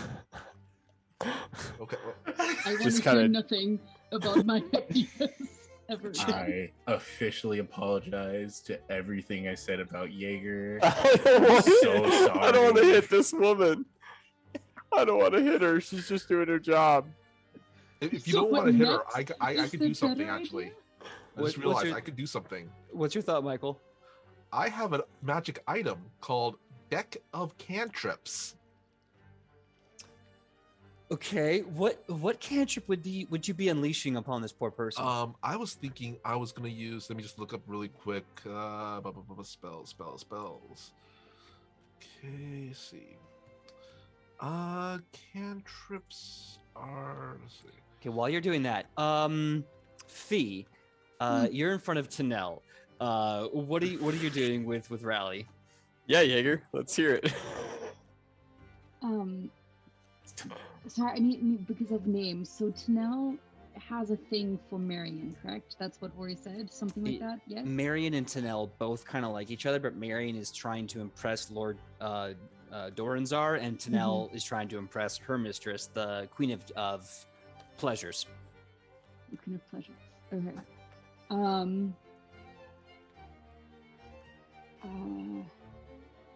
I want to go up and be like, so never mind, I lost my train of thought. So why aren't you enjoying the party, miss? And just casually start the conversation. Oof. All right, that's a low roll. I don't think she's gonna get this lie by you. She goes, I am. I'm enjoying the party. I was just enjoying it up here by myself with no one else, and I was just kind of staying here to do that. So, you know, me and my friend here, we were also looking for a quiet spot, much like you, to be by ourselves. Is there any way you could be by yourself at the party for just a moment? Well, I was alone up here before just now. I could stay here and then you could go, or I could just wait until you leave and then be by myself again. Yeah, but you, much like you and your friend behind you who are totally here by themselves separately, we too want to be up here by ourselves separately. And she awkwardly gives him like a lover's hug, but not really because she doesn't know how it works. So it's more like a bro pat. Without thinking too much about it, Rowley's just gonna lift them up and put him on his hip. Oh, okay. So awkwardly holding on and just be like, lover. But he's gonna look at her as Tanel. I don't remember names. So, what's her name, or his name, or their name? Give me a diplomacy check. Michael, did you get that cantrip for me really fast? Yeah, I got a quick question about it.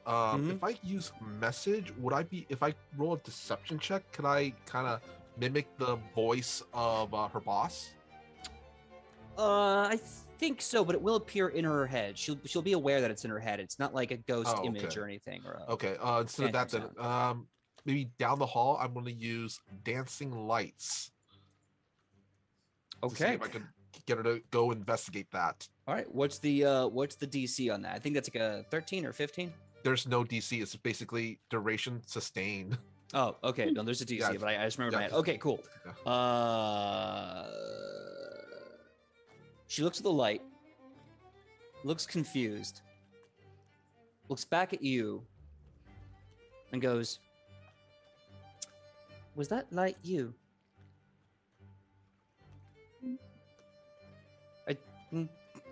Doesn't matter. It's Light? gone now. Nope. Oh. Yeah, it was rather pretty, but it was rather odd. Her bonuses are rather large, and she overcame the DC. So Makai, what was that check? That check for me was 28. 28. So Tanel just kind of looks over her shoulder at Marion. You see she's kind of fidgeting, and she just goes, I don't know how often I get to see her. If you all want privacy, you can, but let me at least say goodnight to her. Do you mind if I do that? Why don't you do a little bit more? Why don't you ask her out? Ask her out, like. I mean, there's nothing holding me back. I'm so busy. I'm so focused on my career. You know, I don't want to. Like, I don't want to get distracted. Yeah, but Yeah. Distractions mean nothing when it comes to love. I've seen men and women and people die on their deathbeds, having fulfilled every single aspiration in their life except for the one, and that's the only shackle that they were never able to break. Doesn't matter how far you get in your career, doesn't matter how far you get up the ladder of success, if you don't have that person in your heart, you got nothing. And if you don't get to see her too much, and Jaeger sniffles, never having heard such a description of love, and like tries to give a kiss, but there's the mask in a way, and it's just like, I knew I loved you for a reason, and just like hugs tighter. Give me a quick diplomacy check. Hell yeah. With any bonuses? Because I pulled all of that out of my ass. Oh, you get bonuses, good sir. Don't you worry about that. Hell yeah, this is a 17 base. Let's party. And I love that there's like actual talking going over, and we come down to, hey, there's some pretty lights. That didn't work. I'm a netter. It's really. Hey, what's that? Bop. a couple styles happening. But also don't net her, please. On this side, it's one hallway. It is literally 20 feet apart. On one end, it's love is real and valid, and there's you going bamboozle net time. Your suggestion was for me to hit her. The DM was like, you could punch her. You can just knock her out. Because you were like, what am I gonna do? How do I knock her out? Or so you said something, and I was like, technically you can hit her. You're a monk. It's not lethal. Just beat her upside the head. So what was that check again? For me, 33. Okay, cool. So you say all these things, and Tanel just kind of goes, yeah, you know what? And she turns around, and as she turns around, something falls out of her pocket, kind of this heavy thud of brass into the thick, lush carpet. But she seems so dead focused on whatever. She runs up to Marion, grabs her, spins her around, dips her, kisses her very passionately, picks up Marion, and she says, you know what? I'm done for the evening and your boss is a prick. I'm buying you a drink at a bar. And Marianne's like, well, color me red-faced and ask me twice. I'm leaving with you right now. And they proceed to leave. Net. Attack of opportunity. Ka-cha! And I will use my Out of teleportation one. burst. A critical fail goes backwards on you and Pippo. Okay, sorry. No, it's okay. So they leave. You have the key. After you pick up the key and use it on the one door on this floor, it opens immediately. You see 3 giant chests on what looks like a desk. And you see 2 pieces of paper. One is covered in blood and one is not. Well, obviously we should go for the one that is not covered in blood. You tried to kill a man over candy. You're right. I shall go for the one. I'm just You're right. if you're squeamish, I don't know who else is gonna pick it up. No, I was going to say because obviously we don't want to like invite bad juju into this already unstable plan. But if you want to touch the one that has blood on all of it, I guess I'll do it. And she like walks up to it and her very manly display and like picks it up like this and it's like, this is what you want? And like slowly unfolds it. Look at this. This is what you like? Yes, probably this. And just turns it around to read. All right. So I'm going to say, while this is happening, Marion, Tanel, Rory, and Mateus are already making plans to escape to your boat in the harbor by morning's rise. Dang well, I was gonna try and recruit those lesbians onto the pirate lesbians. Are you kidding me? Look, you got 2 pirate lesbians and you got 2 like gay nobles. You are like, This ship's Shit. lit. yeah, It's this coming shit. together. Sweet, awesome. Anyway, It's a so- booze cruise. It's a We need booze one more cruise. person. I mean, I'm just saying this. We got both of them because of me. Look, To be fair, I probably would have had both of them in a net and could have Yeah. taken them in the ship anyway. also true. Now, really fast. So one is opening the bloody letter and one is opening the non-bloody letter. Who is opening the non-bloody letter and who's opening the bloody letter? Well, Paddle. Paddle's non-bloody. Okay, so which one do you? Paddle told me to open the bloody one. So Yeah. Pippin is like, this is what you want, and she opened Right. them. Okay, bloody one. so Paddle will open up the other one. okay, so who wants to read which one first? The bloody letter or the non-bloody letter? I feel after the display I just received, our friend Jaeger may be a little faster on the draw for reading out this letter in a spectacular fashion. Okay. Yeah, Okay. I made the bloody letter first, please. All right, so Fee, you open the letter. A simple parchment with an odd chemically treated texture to the paper. You fold it open, and on it, written in blood, is a simple sentence that says, "Contract approved." You see on this piece of paper an unusual watermark. It's faint, but it's definitely in the paper itself, whether it's put there with blood or magical runes. Contract approved in this unusual symbol. Now, I will allow you or Makai, actually, I'll say I'll allow both of you to roll on this symbol.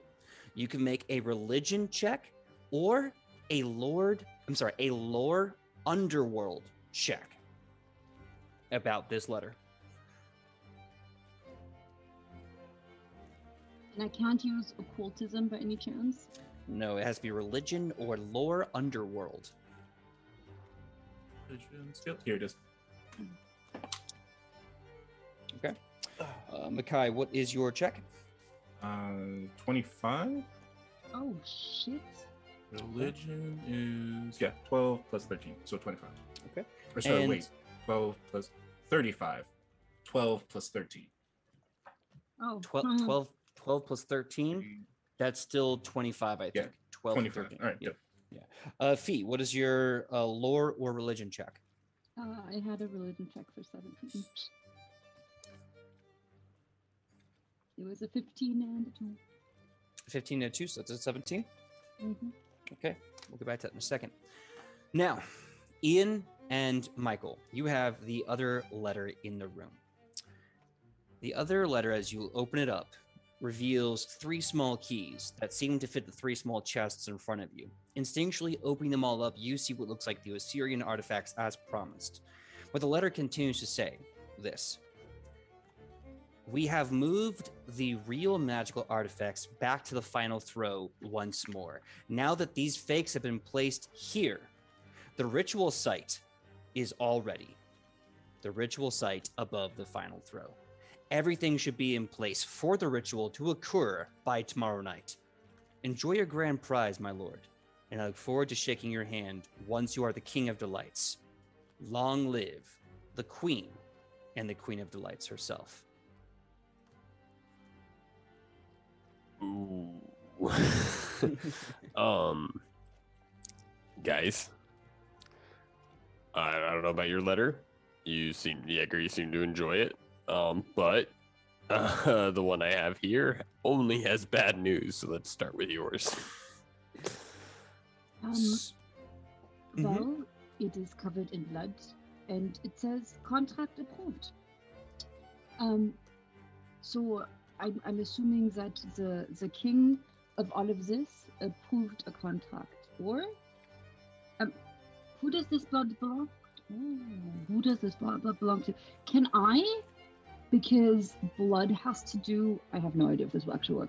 Blood has to do with medicine. Can I somehow find out who this blood belongs to? Yeah, you can make a medicine check to see if this blood appears to be of any interest. Absolutely. And shoot, yeah. Yeah. In fact, Ian and sure, assist. Go ahead. Ian and Michael, give me a Arcana or Religion check about the ritual. And this 29. 29. Okay, Makai, what's your medicine check? Wait, hang on. Let me double check my math because Makai is stupid, as we've established. Guess what? I also got a 29. Hey. Oh, all right. Really fast. We'll get to that medicine check in just a bit. What about my 2 Arcanas, Religions over here? I'm going to use my hero point. Okay. Much better. I got a 20 for a religion. Oh, nice. And Michael, what'd you get? I got an answer for you, but first I want to ask, could I use clown lore? Sure, why not? I'm here to right. make that god tier. Let's do it.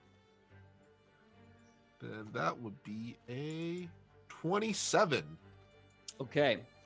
So really fast, this medicine check shows you that this blood is basically just a normal human being's blood. This may have been taken from a voluntary subject or someone off the street, but it was written in fresh human blood. Like human blood, as opposed to like tiefling or humanoid blood. Definitely human. Good old-fashioned everyday human being. Jaeger's a chocolate-powered mass spectrometer. and it's fresh, right? That's what you said. It is fresh, I'd say, like within a couple of hours. So some of it's starting to coagulate and turn a little dark, but the rest of it's still drippy and wet. But switching over here, between the clown lore and between Paddle's brilliance, you put it together and realize these are 3 magical artifacts from a necropolis, from the city of Osirian. If they are to be used in a ritual, it is for sure a ritual, a powerful ritual of undeath. And it's being used for one individual. This could be something really big and really bad. That being said, switching back to the religion check or the underworld lore check, with both your powers combined, you are looking at the letter with the fresh human blood written on it, contract approved, and you recognize the symbol.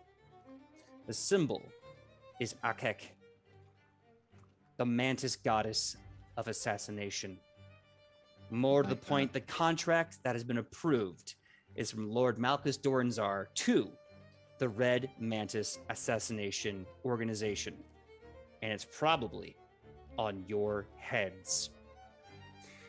This is where we're going to be ending episode 2 of the Firebrands, the Fire of Life. The heroes will be able to break out no problem as they realize a Red Mantis assassin has been contracted to kill them, and Lord Doranzar himself is using these magical artifacts for a very terrible ritual. 4 people have joined their boat. It's going to be a badass boat if they can survive episode 3 and 4. So with that being said, let us say our goodbyes and everything else, starting with Mr. Michael Powell. Please tell them who you are and where they can find you on that sweet, sweet internet. Well, first of all, I want to say it's been confirmed. Clowns are experts of the undead. Yeah. Anyway, I'm Michael Powell, and you can find me all over the internet on my social medias, which is at Mr. Kapow. That's MrKapao. Or you can find me also on my Facebook page, which is facebook.com/Michael Powell Does Stuff, because I do a lot of stuff like my YouTube channel, which is called Fantastic Tales of Adventure. And on Thursdays at 6 p.m. Pacific Standard Time on Toyzilla Network, I do a little show called Toyzilla Live, where we talk about toys and nostalgia. Also, this week is kind of busy because after that, on Thursdays, I will be, well, not on Thursdays, but on that particular Thursday, I will be on Life Action Roleplay as we do Season 2 of Purgatory Cafe. Can't wait to take on the role of Dante once more. And also on Saturday, I will be doing an interview with Olivia Hack, the voice of one of the characters from Avatar: The Last Airbender, also on Toyzilla Network. And we're doing a signing for a Funko Pop. So if you go to toyzilla.com, you can get yourself one of those signed Funko Pops. I believe the character is, Ty Lee from Avatar: Last Airbender. Awesome. Heck yeah. Fee, tell us who you are, where we can find you on that sweet, sweet internet. Hi guys, my name is Fee. It was a pleasure playing Jaeger once more, even though she's a little bit chaotic and gets more and more chaotic every time. You can find me on Instagram under Finneman, which is PHIN.AMIN. Same username also for Twitter. And that's pretty much it, unless you want to watch me on YouTube, but I haven't uploaded in a while, but I will soon. I have a surprise coming. And on TikTok as well, if you like that some cosplay stuff. Nice. Next up, Ian, please tell us who you are and where we can find you on that sweet, sweet internet. My name is Ian. On the internet, I go by Bearded Scald. You can find me on Twitter under that name and also in our Discord. Come hang out. We've actually had some great discussions there lately and checking in on each other, wishing each other a good day, which is something that everyone needs to hear at any point. So come join the family. When I'm not on our Discord and avoiding work, I am doing Witch and Heathen, which means I am making candles with my lovely fiance. You can check us out at witchandheathen.com. And we should be putting together a, week. Next month will be a bigger release. And we may be having a small release in the middle, a little kind of a surprise. So check that out. Thanks, guys. Absolutely. Makai, please tell us who you are and where we can find you on that sweet, sweet internet. Whoa, my name is Makai. As you guys have heard, you can find me on Twitter at WannaBeVA. That is Wanna, WANNABE_VA on the old twitter.com. I don't really do much, but I have started doing, general morning affirmations. So come by if you want a kind word or just a good way to get your day started. But if you don't want to follow me, then follow your local artists because they're working on something cool. You could be a part of it. I guess it just leaves little me. My name is PJ McGaw. You can find me all over the internet at pj.mcgaw, Facebook, Instagram, TikTok, Twitter. You can find me, let's have fun. When I'm out here with these awesome legends, you can see me and Mr. Michael Powell here Tuesdays, 3:30 to 5:30 p.m. Pacific Standard Time. You can come check me out Monday nights playing Strength of Thousands with Tabletop Rules at /Tabletop Rules. And hopefully we can get some more fun things. We're working on a lot of stuff, but we'll give you some more stuff down the road. Cannot wait to see you guys next week. This weekend, most of us are going LARPing. So if we have a voice next week, then hopefully you can still hear from us. And that being said, we are going to raid and get out because it's a little past our bedtimes. So we're going to go to My Lady Saito. Don't know what they're doing, but you know what? You guys are awesome legends yourselves. They're going to be polite and be awesome. And we're going to I was going to say it's their birthday, so be sure to wish them say a hi. happy birthday. And also, Happy birthdays. I think they're doing D&D Pirates as well. Nice. Ooh. Well, we got to go in a hurry. So 3, 2, 1.